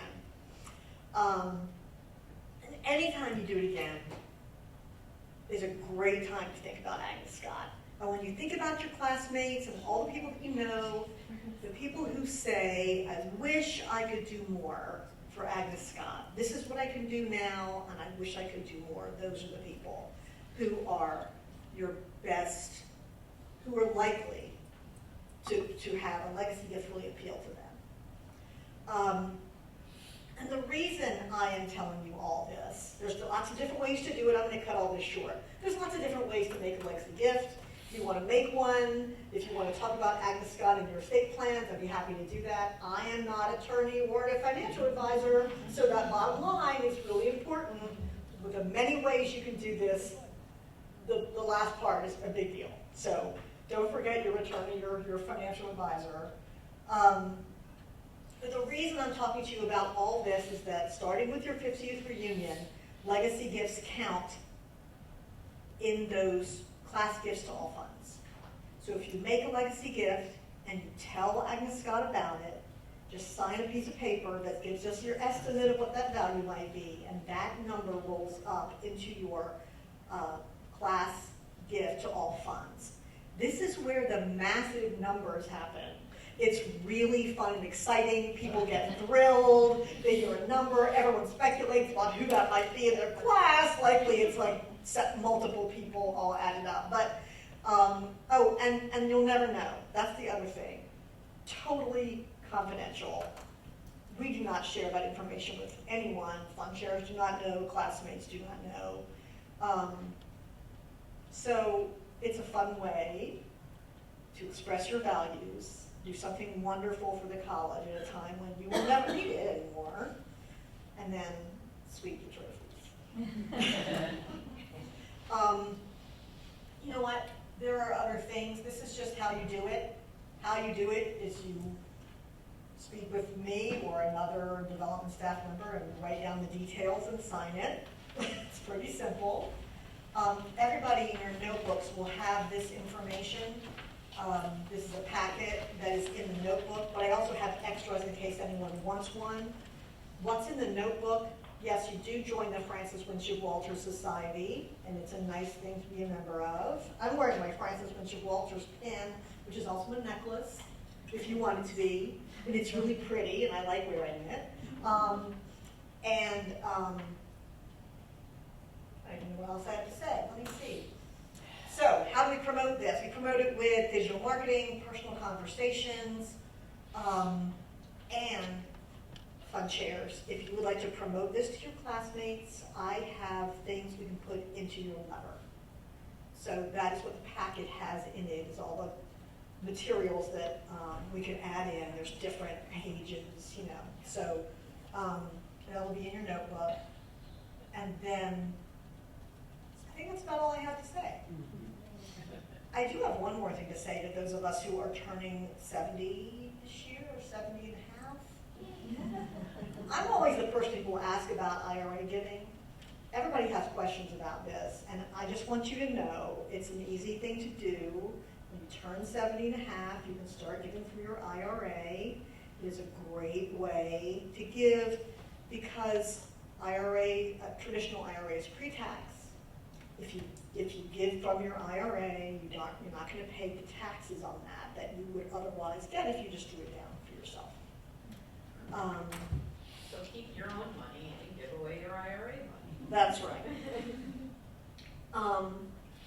And so I just wanted to let you know, those of you who are at the point where you can do that, then I have material that you can put in your fund share letter.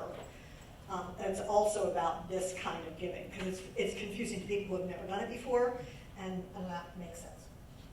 I think I am done talking. Am I standing between you and a break? Okay. Yes, ma'am.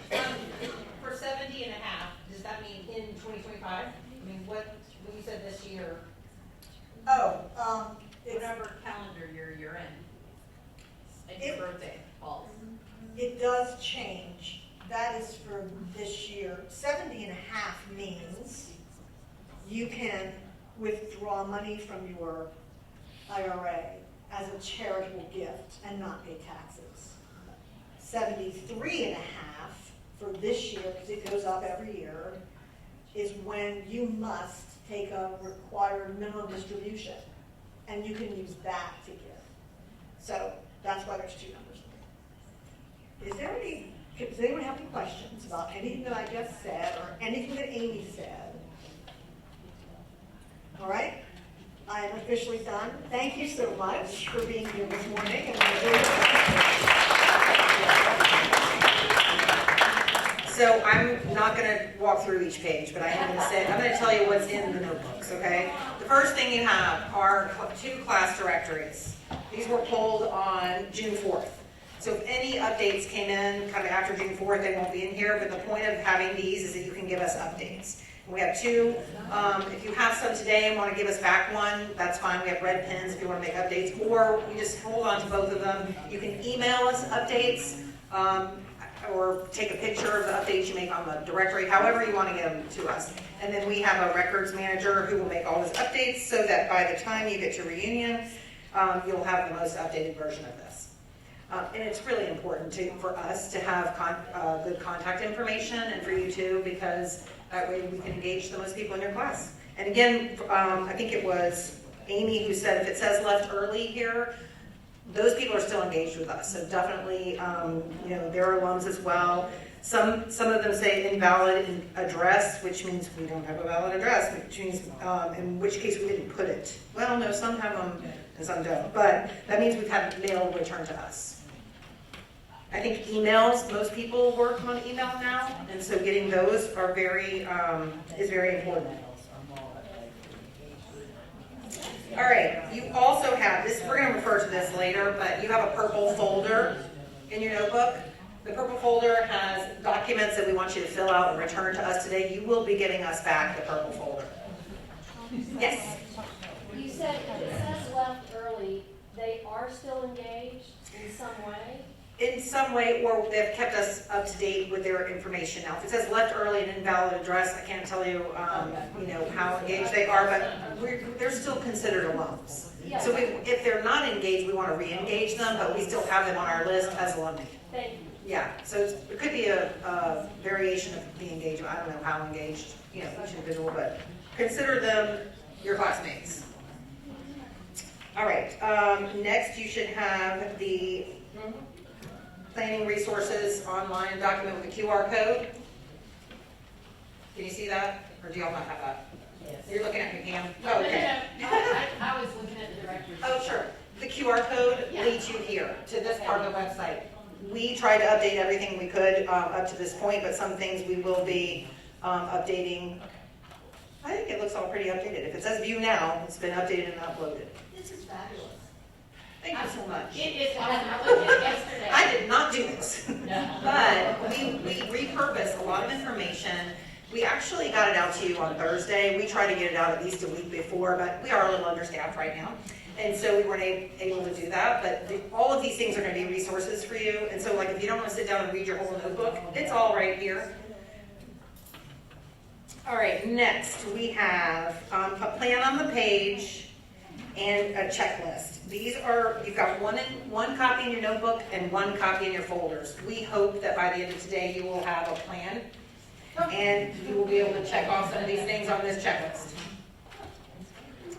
Next, we have the reunion planning and giving tab. No, we don't. Yes, we do. Okay. Amy, I don't know if you want me to just walk through the reunion engagement and giving, not, date by date, but what we have here is the reunion engagement and giving calendar. This is what it looks like. Just explain the two columns, I guess. Yeah, so basically, our staff is going to be working, we already been working, we work year-round on Alumni Weekend, same with the Fund for Agnes Scott staff, year-round. And so this just outlines by month kind of what we're doing and what we want from you. So here's an example. In, let's say September, one of the things we want from you is if you're active on social media to set up a class Facebook or Instagram group so y'all can connect over social media. But also, this is really important, president's messages are due. So that's kind of the first communication that's going to go out from our office to your class. Y'all may be communicating all summer, right? But we send the president's messages out by email and mail to some classes, especially if we don't have a lot of emails for those classes. And it goes out, and it also gets posted on the website.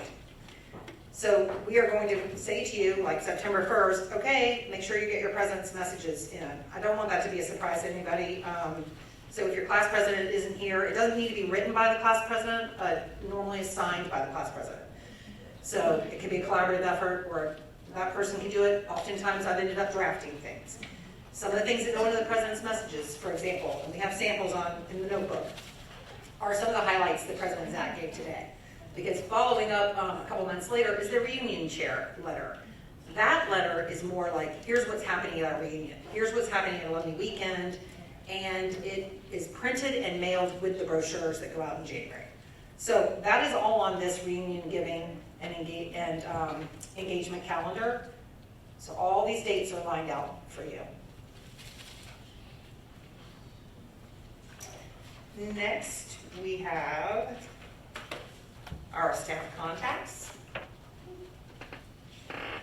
And we will be updating this information because currently I have 2 spots open in my office, and we divide all the reading classes among the 3 staff members in alumni relations, and so somebody will be assigned as your staff liaison. I usually work with our 25th, 50th, and then all the Anna Young reunions, so that will probably remain the same. And then we'll just let you know who we hire. If you know somebody looking to work here, please send them our way. We don't have the jobs posted yet, but you will know when we do. Then we have Lee for the Office of Development, and we have Amy, Jasmine, and our new Associate Director who will be announced in the Fund for Agnes Scott. So those are your contact information. Then, under the Just Planning, is everybody under the Just Planning tab at this point?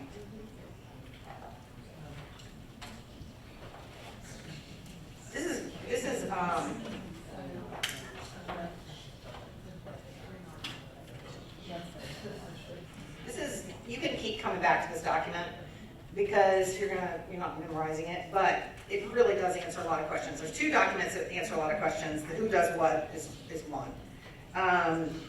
It just talks about what kind of we expect from the committees and then how we support in the Alumni Relations Office, your work. Review that on your own. Next, we have the class officer descriptions and the reunion or social chair descriptions. So I don't need to, you can see those, but I'm not going to go through all that. Just kind of a little bit of a guide to help you.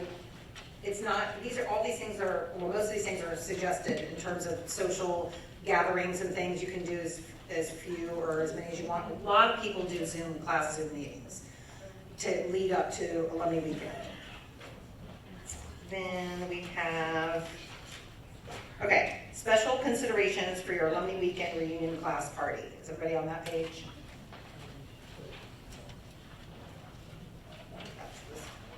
Yes, okay. Y'all, this has got a lot of great information. Most of the questions you have are answered in this one document. Have we even mentioned when the date of Alumni Weekend is? The 17th and 18th of April, 2026. Put that in your calendars, ingrain it in your brains. That's when it is. And so a few years ago, we moved back within the academic year in April, and that's just been hugely successful. So we're back to the tradition of 3rd weekend of April. A couple of points is that we're going to do the party location review. We really would love for you all to be on campus for your reunion party. reunions go off campus, they have someone who's hosting in their house, that kind of thing. But we work really hard to provide a great environment, an atmosphere for your party. So consider that. We're going to talk about the locations in a minute. You're going to taste some of the menu options upstairs for lunch.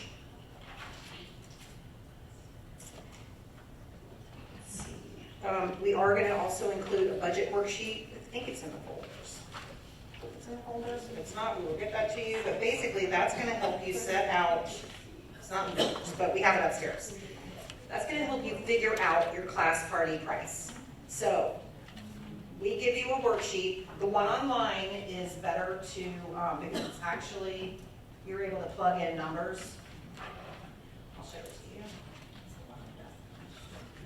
to you. We're trying to simplify this as much as possible. So basically, I'm going to give you I'm going to walk you through an example. Hopefully it'll work. Let's say you expect to have 30 people, use round number, 30 people at your reunion. All right. What the goal of this budget worksheet is to come up with a per person party price. We need that information from you for the brochure. So we price out all the other activities at Alumni Weekend, but you guys, for your reunion parties, you're going to help us determine your party price for your classmates. What's included is the menu, the catering. We have a service fee, which includes linens and servers and bartenders and bar setup. And then if you want to add favors, if you want to add, an apple on top of your head or whatever on vacation, decorations, all of those things, you got to try to estimate how much that's going to be to come up with your per person party price. You don't have to do that today because you might want to consult with your committees and things like that. But I want you to kind of walk through this because this can look confusing if you're not a math person. But we've set it up so let's say you estimate 30 people, and we do give you in your notebook what your class size is now, what your past reunion attendance has been. We didn't count the virtual year because even if you had a great turnout for your virtual year, if you weren't on campus, it's hard to say. Somebody might have attended virtually that wouldn't make it to campus, that kind of thing. So we've got your last 2 reunions, and then you get just estimate. Do you think you could get 50 people there? The thing is that it's better to underestimate than to overestimate for pricing purposes. So let's say you have 30 people. Your catering is going to depend on your menu. So we've got it sorted out here so that if you do this, you've got your 3 menu options that we're going to taste. So let's say you're going to go with the Tex-Mex buffet, which is basically make your own tacos. The catering for that, for 30 people, is $900, which is $30 per person. Your on-campus fee so the on-campus fee, y'all, is $800. We are paying half of that from our office. We supplement that because it's just what things cost, right? So we ask you to spread that out among your classmates for $400, so this is giving you a per person price. Do y'all see how this is working? And what is that fee? Say that again? What is that fee? Oh, the campus fees, that is, so each party has a bartender and a bar set up. It has linens, which y'all are like $33 per round now. So let's say you have 5 tables, that's 5 times 33, or just your tablecloths. And it has servers and all of those kind of like extra fees. Got it, okay. Yeah. And yes. I just wanted to tell you guys that, we have an on-campus caterer, it's a contract, and they set those prices. Because it's Aramark. We would love those prices to be less. In fact, they seem to be getting more every year. They really are. I mean, they requoted the menus and they just go up a couple dollars every year, but everything's going up. And that's food why, oriented. Yeah, that's why alumni relations is, like the college taking on half that burden, because it is outrageous. We recognize that, in case it's on anyone's mind. But when we survey after Alumni Weekend, what we find is that, kind of your atmosphere, your food, that's important to people. They want it, especially if they paid $100 or whatever, they want it to be good. And so that's part of our job is to make sure that, meets everybody's expectations. So on-campus event extras, those are things like if you want china instead of disposable buffet. Or if you want to add coffee and tea. All of those are on top of this 400 because they're priced out individually. If you want cloth napkins instead of, so with the disposable buffet, you get, I think that's what we have today, you get it rolled up in a little, paper napkin, that kind of thing. But if you wanted cloth napkins, and some people do, maybe they want purple ones, that's like, I don't know, 35 cents per napkin. It sounds picky, but because of the cost of this, we do have to add special things on. So if you want extras, we can talk about that. And we usually get, everybody usually, I'd say about 50% of the classes get something extra. Sorry, are we able to see that price sheet? Yes. I think it's online. Yes. Okay. If it's not in the notebook, then we have copies upstairs. We're still printing last night with that copy. Okay. I have one more question. Yes. Do you not intend for the old people to drink wine? Okay, I'm going to tell you a few things about alcohol to allay confusion. If you're in the 50th class or earlier, you're still purchasing, you're still including a price of alcohol, but we're purchasing it and delivering it for you. Okay, so you don't need to bring alcohol. You need to make sure you add it in your fees. 50th, 55th, 60th. Right. The old people don't have to slip it around. I like to say 50th reunion and earlier, which means you graduated earlier than 1976. Yes. When I came to preview this past April, class of 75, they had also offered a mocktail.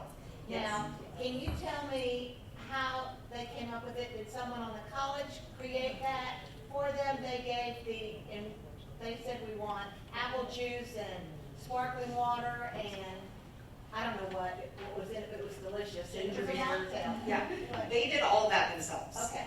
So I Did they recommend. add that in to purchase?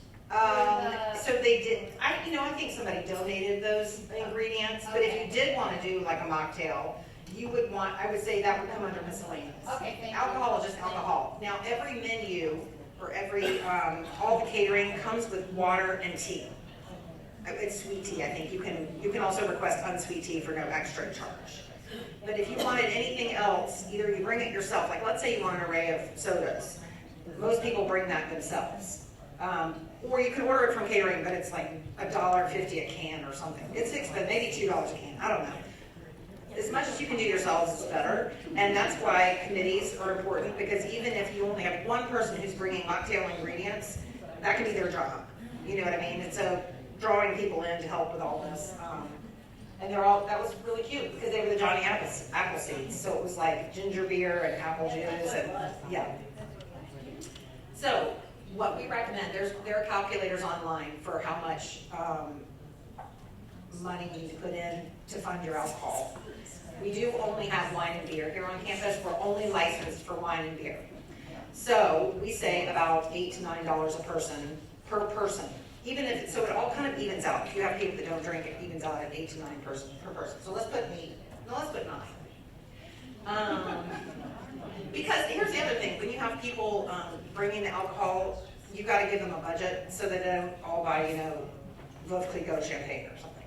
Okay, so that's part of your price. And then we say, favors for us are more like spiritware, or giveaways, that kind of thing. You just need to make sure that you include all of this, unless somebody is donating. So some classes have somebody donate all those Apple headbands. But some people have them ordered. I mean, last year's 50th reunion, they included, I think, maybe $10 a person to be able to provide that for every single person at convocation. And again, you're estimating your number of people.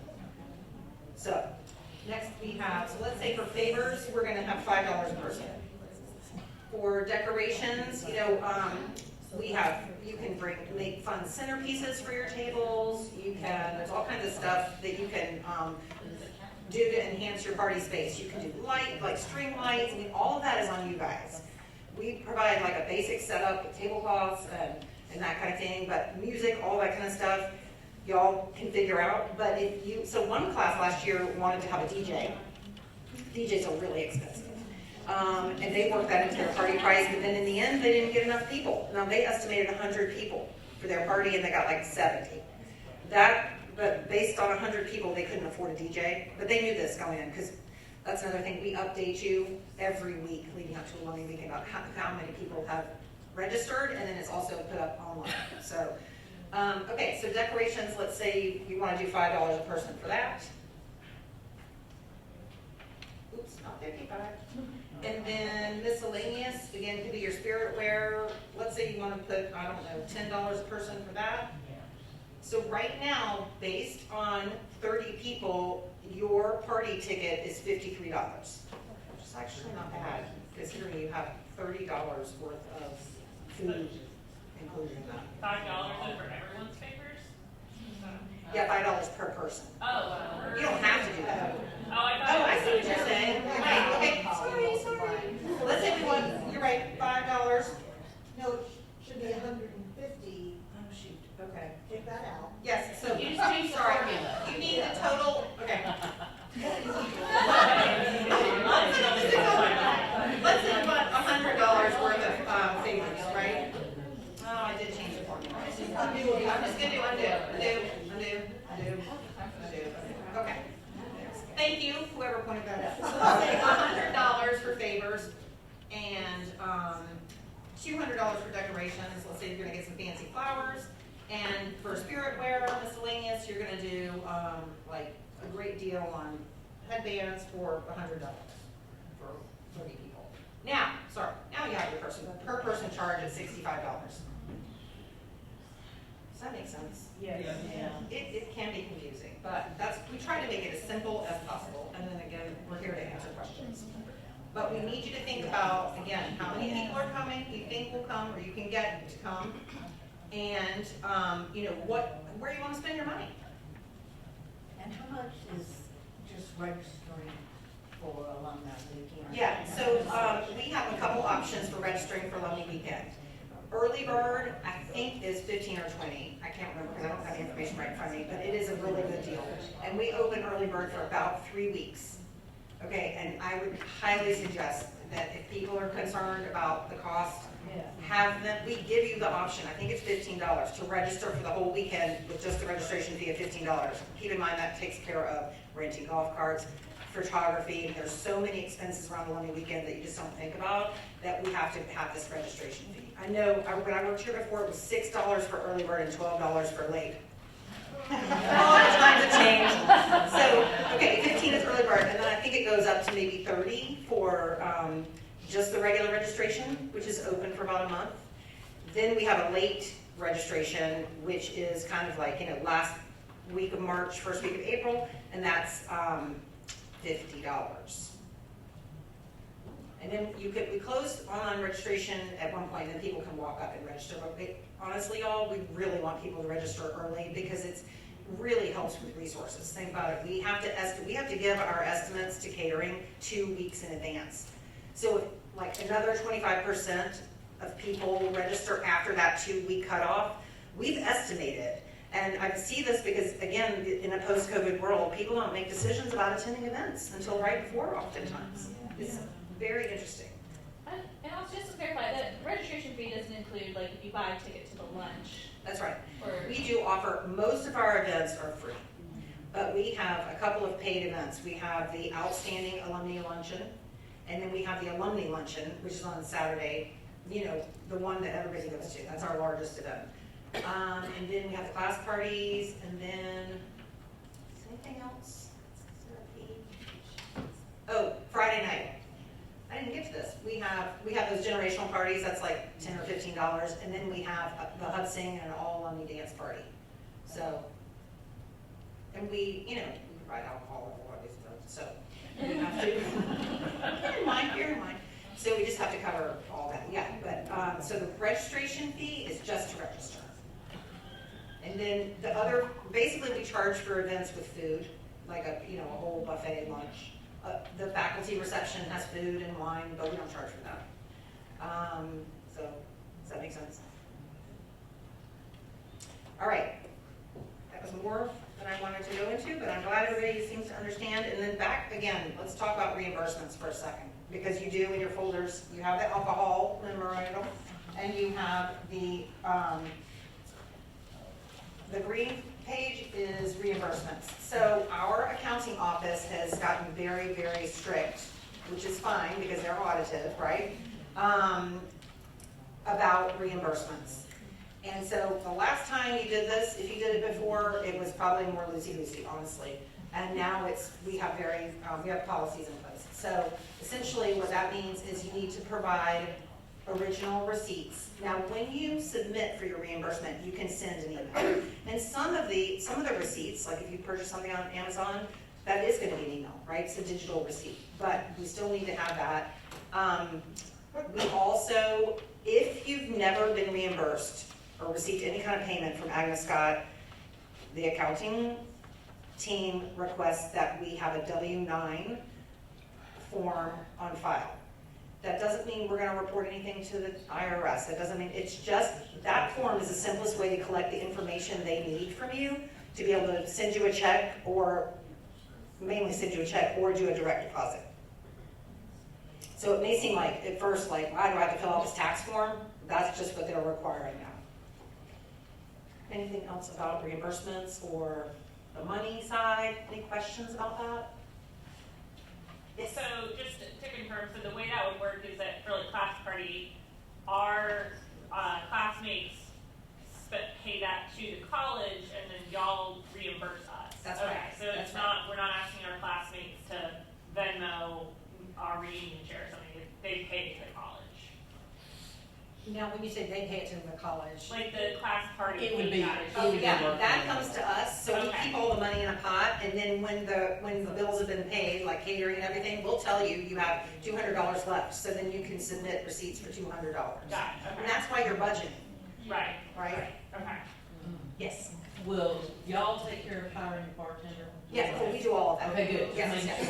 No, that's a good question. That's a good question. Something I was going to say about,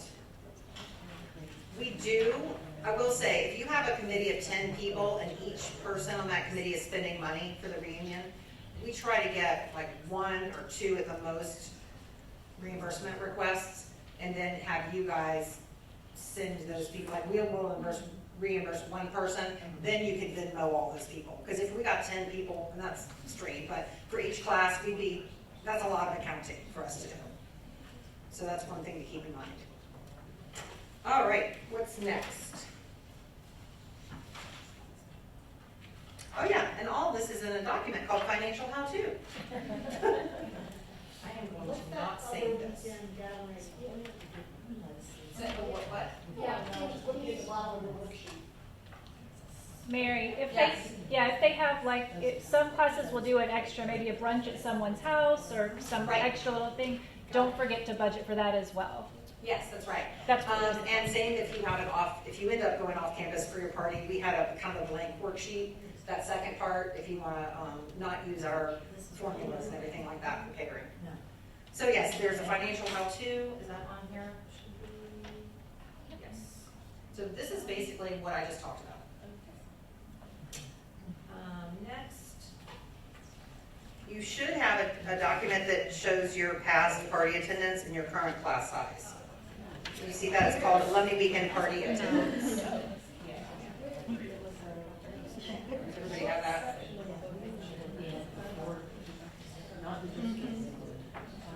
I talked a little, next is President's Letters Guidelines. I talked a little bit about that, the purpose of that. That goes out in September.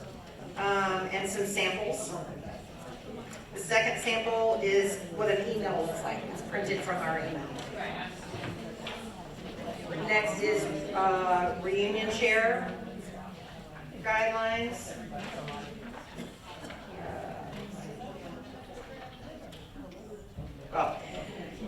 Reunion share letter, and then some samples. Now, this is important. We are going to print your reunion share letters. We are going to format them with your class mascot and class color and your committee names. So for reunion share letters, all you have to do is get us the text. And if you've expanded your committee and you haven't let us know who they are, please make sure we have the names so we put them on the letters too. Which is why your samples only show text. And that is about it for just planning. Do you want to review Just Giving real quick? I think it's just like 3 documents. That last tab Can I look at yours, Jasmine? Yeah, you'll have your class profile in there. It's got some past giving history, your goal, and your Fidelis members. What is that? I'll get the microphone, sorry.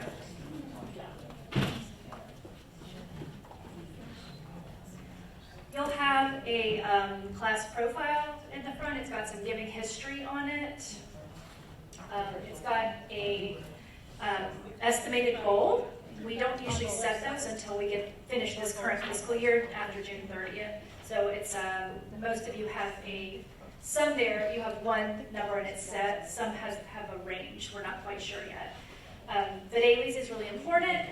That is currently at those who have given for the past 3 years or more are Fidelis members, and there's a trophy for that. So you want to make sure you kind of, your fund share will have a giving directory that has the ones who are current Fidelis and who are potential. Like they've given for 2 years, and if they give, they'll join that Fidelis Society of 3 consecutive years. Next, there's just some ideas. It was one of the slides that I showed you with giving challenges. Think of something fun, something silly, maybe it's serious, some way to engage your classmates in, just some kind of fun challenge you can do. And I've got a little summary of the trophies on the back of that page. And your fund shares will get tons of resources from us throughout the year. After that is a few pages of what Lee discussed, legacy giving, IRA, all of that. And the very last page is something that Lee Davis and I will go over with fund shares later. It's a 5-year counting, reunion cycle counting method that we're doing. So it's an exciting new update for us. Any questions? You had a question, yes. There used to be the tower circle and all that. Have y'all done away with all of those categories? So leadership giving tower circle is $2,500 for most classes. 2016 and 2021. $500. Both of y'all? No, 2016 is. Well, you know we recently changed it. Are we changing it for this year or for next Yes, for this year it's. So it's 500. 500. At least 500 for 2021 and 2016 to count for the Bell Ringer Society. But What are 20 these categories? Are they online somewhere? Yeah. So it's one category, yeah, leadership is 2,500 and above, except for those 2 youngest for like gold classes, graduates of the last decade. So 2,500 and above is a leadership gift. Fund shares are provided, a giving directory that says if someone gave a gift or a leadership gift, but they have no idea what that amount is, unless the classmate shares it with them. When you say gift, is that all in, or is that just to the fund Agnes Scott? So there are 2 trophies. There's one for the Fund for Agnes Scott and one for all funds. So, and then Fidelis is for whatever you give to. So we ask that all alums make a gift, an annual gift to the annual fund, and then they may also make a gift to a passion project. So what about the 2,500 for Tower Circle? It doesn't matter where you make your, like you could split it up. Correct. It's still in the Tower Circle. It can go across the board. Yes. The fund Agnes Scott as well as other. And that reception is held on the Thursday night before. And then you'd asked if we could find all that information online. Yeah, just the categories, because of like, if you give this much to this thing, you are in this thing that we call the thing. Yeah, yes. It's like super basic. It is. It's on the Agnes Scott website, and it's called. We just worked on it this week. We just updated it. It's in the hands of communications and marketing to update the actual page on our website to make sure it's like current for this year. But it is called. Is it? What's it? Is this it? So that's where you make the gift, and then it would come over.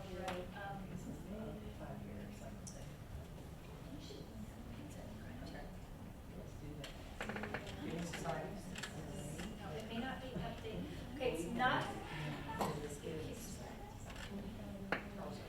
Okay.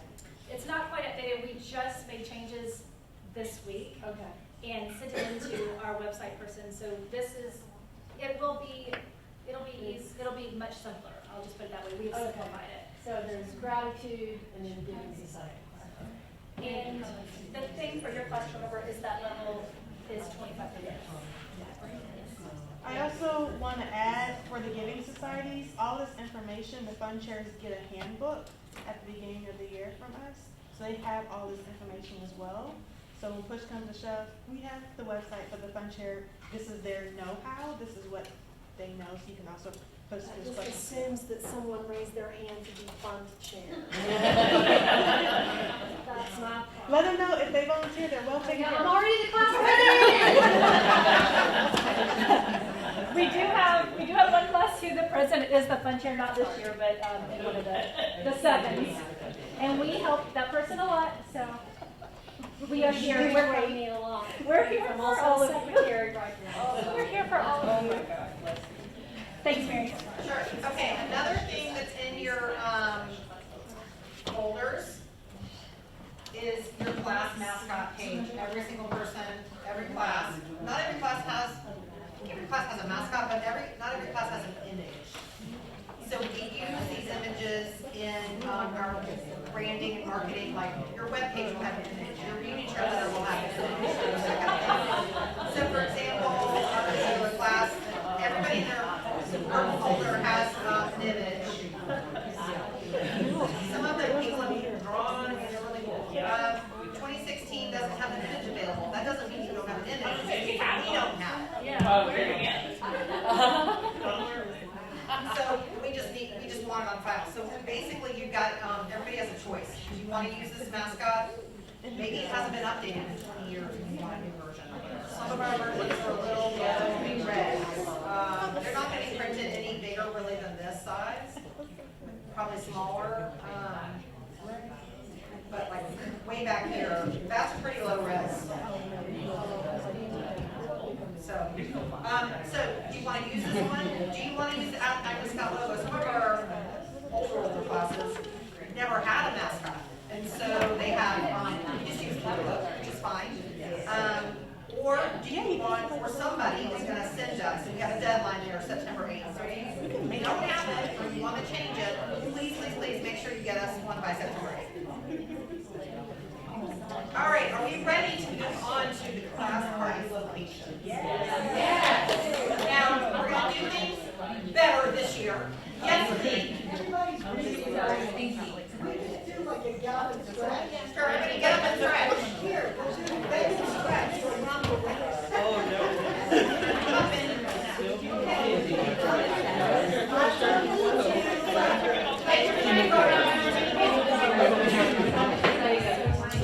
Okay, here's how we do bend and stretch. You ready? This is from my kindergarten teacher when I was a kid. All right? Bend and stretch. Reach for the stars. There goes Jupiter. Here comes Mars.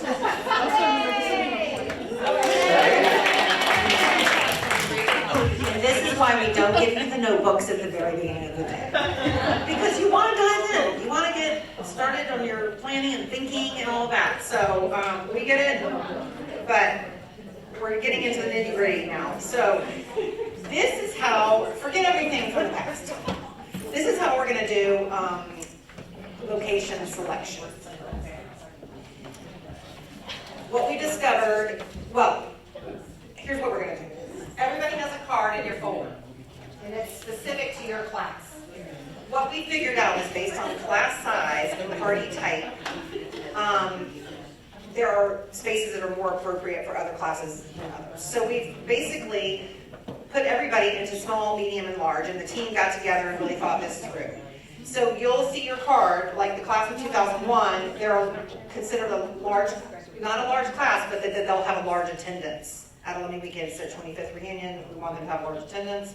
And so they have a choice between the three locations that are appropriate for larger numbers.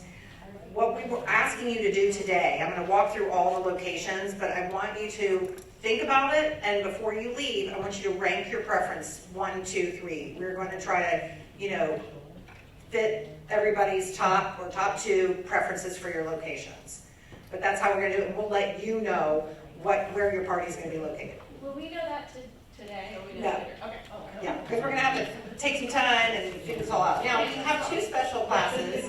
The 50th reunion always gets the first choice before we even come here, and they chose, I already asked them, Rebecca, Woltz, Garrettson, Great Britain. So they're out, they don't have to do this. And the class of 66 has an actual building named for one of their members, and that's a rule that if you have a building or a space named for one of your class members, and that's a great reason to name an open space or building is to get your class party there.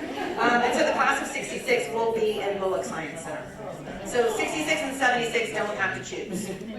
But that also means those two locations are offline. So if you're like, oh, I'm a larger party, why don't I have Bullock on my list? That's fine.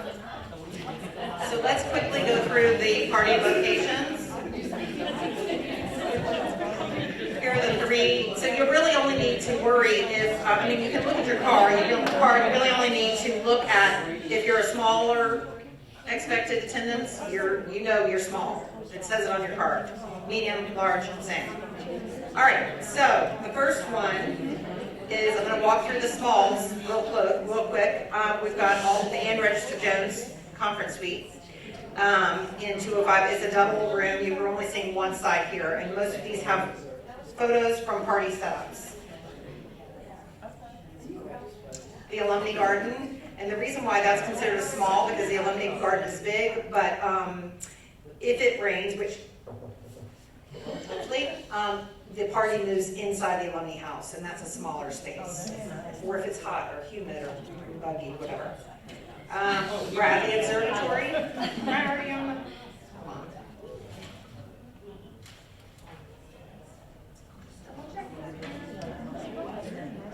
Yes, Bradley is considered a small. Bradley Observatory, we've had 2 reunions there. It is a blast out there. It's really cool. You get a planetarium show as part of your reunion. So most classes who have a reunion start with a planetarium show by one of our faculty members for an hour, and then they move to their party. And you can also use the beautiful patio right outside, and people put lights up, and it's really nice. Yeah, see how people have set all this up? So this has not been used for party recently, so I didn't have a party picture, but Alston, the Butler Center and patio is also a nice space for a small party. And it's in Alston Campus Center. And you can move, open the doors to the patio. So those are the small locations. If you have a small card, think about those. And this is also, again, on the website. So if you're looking at a laptop during the planning session and want to review these, it's all up on the website. All right, we're ready to move on to medium. Okay. Love Singer Lounge and patio as well is a wonderful medium location. This is how it can be set up. And there's different ways. If you want a reception style party, you don't have to have a seat for every single person around the round table, but it can also be set up with round tables and a seat for everybody. So that's Love Singer. We're moving on to McCain Library Terrace. And you can see how beautiful that setup is. That's a medium size party, medium to large. That does have a rain location in case it rains since it's outside, and that is the library, the area inside the library that surrounds the terrace, so it's a little bit kind of L-shaped. That's perfect. But if it doesn't rain, which normally it doesn't, it's a great place for a party. And when it gets dark and the lights, it's really nice. Next is the McCain Library Reading Room, Elmore Reading Room. Again, it is a medium space. It could be reception style or set up with tables. So that's a great, and it's got a huge window. Then we have Campbell Lobby and Jones Atrium, and I'm thinking the last time you guys were here, Campbell had it reopened yet? Yeah. It had, okay. We had our party there. You did? Yeah. Oh, okay. So yeah, that's a great place for is that a medium? Yes, that's a medium size. Do you want to tell us a little bit about, yes ma'am. So it's, in some years, there's also been tables set up outside of the atrium area. Is that also part of the plan? There were like nice string lights out and stuff last year? I mean, in April? Well, so that's actually, we set that up for kind of an intergenerational meeting area. I don't think that's been used for a party. If it's close enough, I can't see why we can't do that. So, Right outside that yeah. nature area, I was just curious. I think it's set up like that all weekend. So, yeah, if you want to expand your party out there. Next is the hub in Austin. Are we moving on to large locations? We are. Okay, large. If you have large on your card, then you're going to want to pay attention to this. So Austin is fun. It's got some patio space. It's got a TV in there where you can put a little slideshow, that kind of thing. Bring kind of acoustics. See how fun people make with all the decorations and everything. It's really up to you how you want to kind of create that fun decor and everything. So you got the patio too if you want. And then the trellis garden, which is kind of to the side of Austin, that is also an outdoor space, so it has a rain location, Lower Evans. But in the garden, it's absolutely gorgeous. We do lights, we do tiki torches, so that it's not buggy and that kind of thing. See how it's all set up like that? There's the tiki torches. Oh, yeah. And in spring, it's really lovely.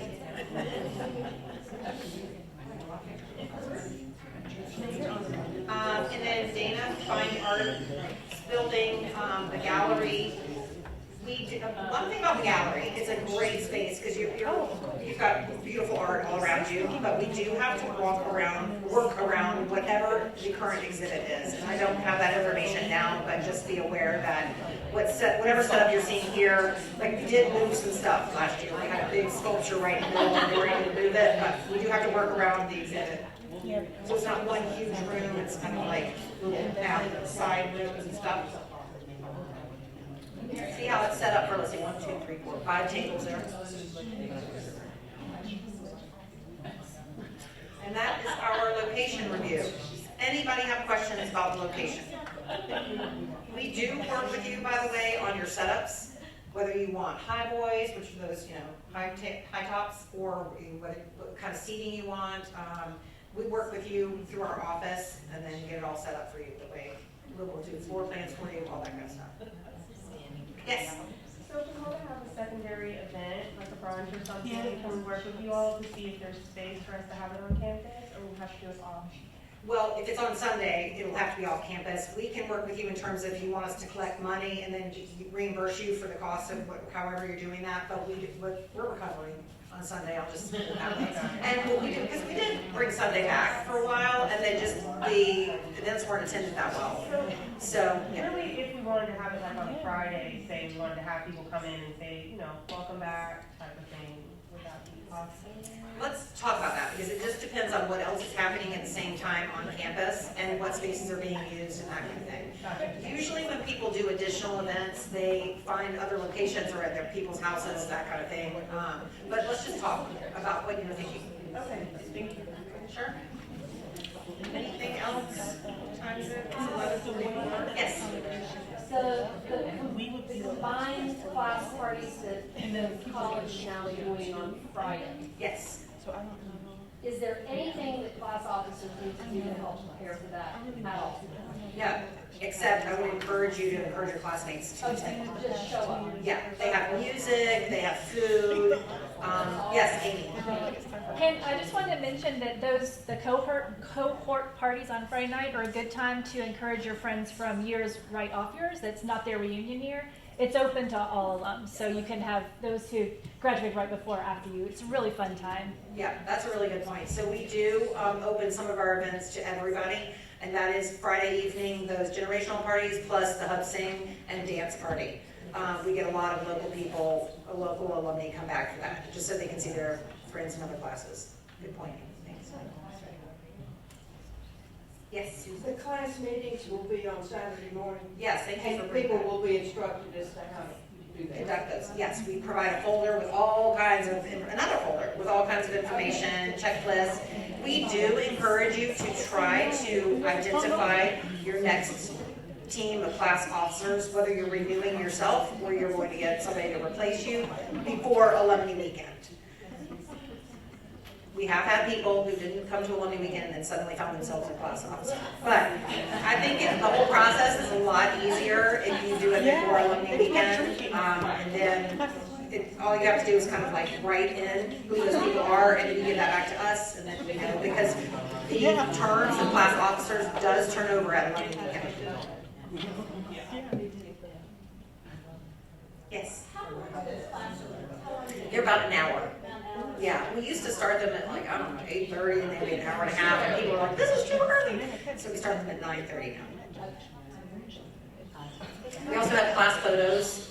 Still, we have, individualized class photos. I'm trying to think of what else I didn't talk about. Memorial service.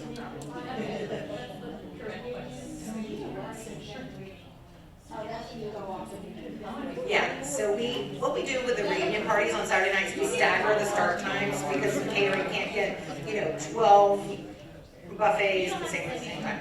So we stagger the party times, and that also means we stagger the decoration times. So what we ask is that you bring your alcohol, if you're a class bringing your own alcohol and decorations, to campus like within an hour or during that decoration time, and then we'll have golfers who can come into the parking deck, help you carry everything to your location. But we don't have the ability to store alcohol. We don't have the ability to chill it in advance. So we advise you to figure all that out and then find somebody local, and then bring it all to campus, and we'll help you get it to your location.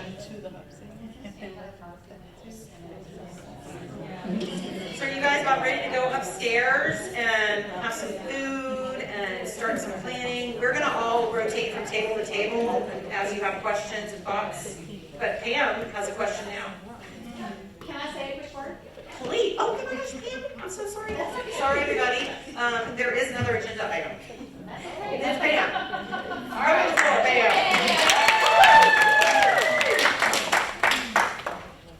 You never want to be the person between people and food or cocktails. That would be me. So I'm Pam Tipton, class of '86, the Scottish Highlanders. We'll be celebrating our 40th this year, but I also serve on the Athletics Advisory Board. And so one of the things that we are trying to do is increase awareness of all the amazing things that are going on in the athletics department now. It has changed a lot, especially since we were here in the 80s. Those of you that are in the newer classes, I think, are way more familiar. I gotta ask though, does anybody remember this? Morning Glory! So, who would do that? Kate McCamey, beloved member of the athletics department when we were here. Well, athletics is more than just the organized sports. It is also all of those other activities. So how many of you took part in a physical education class that you would never have done that thing had it not been for Agnes Scott? What were those things? Fencing. What? Fencing. Okay, I heard fencing. What was another one? Synchronized swimming. Synchronized swimming. Field hockey. Awesome. Golf. Golf. I love that. Water aerobics. What? Water aerobics. Water aerobics. Awesome. So we are trying to gather fun stories from when your classes were here on campus. What are some of those stories about both the organized athletics as well as some of the other things? And how much has that influenced you and your classmates' lives as you move forward? So Gail Phillips was saying she picked up golf while she was on campus, and it has become a lifelong thing for her. It's how she's done a lot of business development. Others picked up other tennis, field hockey, things like that caused them to then go into other sports. So as you're communicating with your classes, we invite you to mention athletics and just ask, what are the things you remember? Importantly, that is then helping us feed into recognizing the athletes on campus when you were here.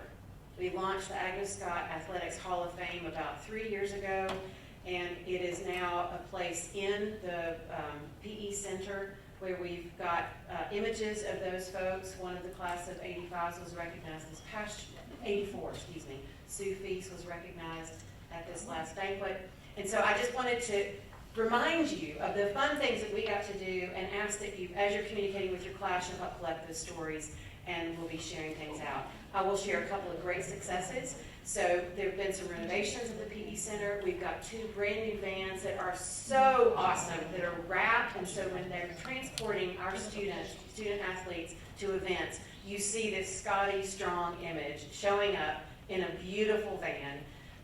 They are launching a new program on life and leadership for student athletes in the fall. And I can also say, when I was here for Alumni Weekend, they're doing a ton of things to help support the mental health of our students. And they've created a real safe space, and they love their coaches and they love their physical trainers. It's an incredible part of those student athletes' lives. So I just invite you to please collect those stories, and we'll get a way for you to share those back. We've got an online survey link that can be filled out. It's an easy way to get that, so we'll make sure that gets included in communication. So thank you.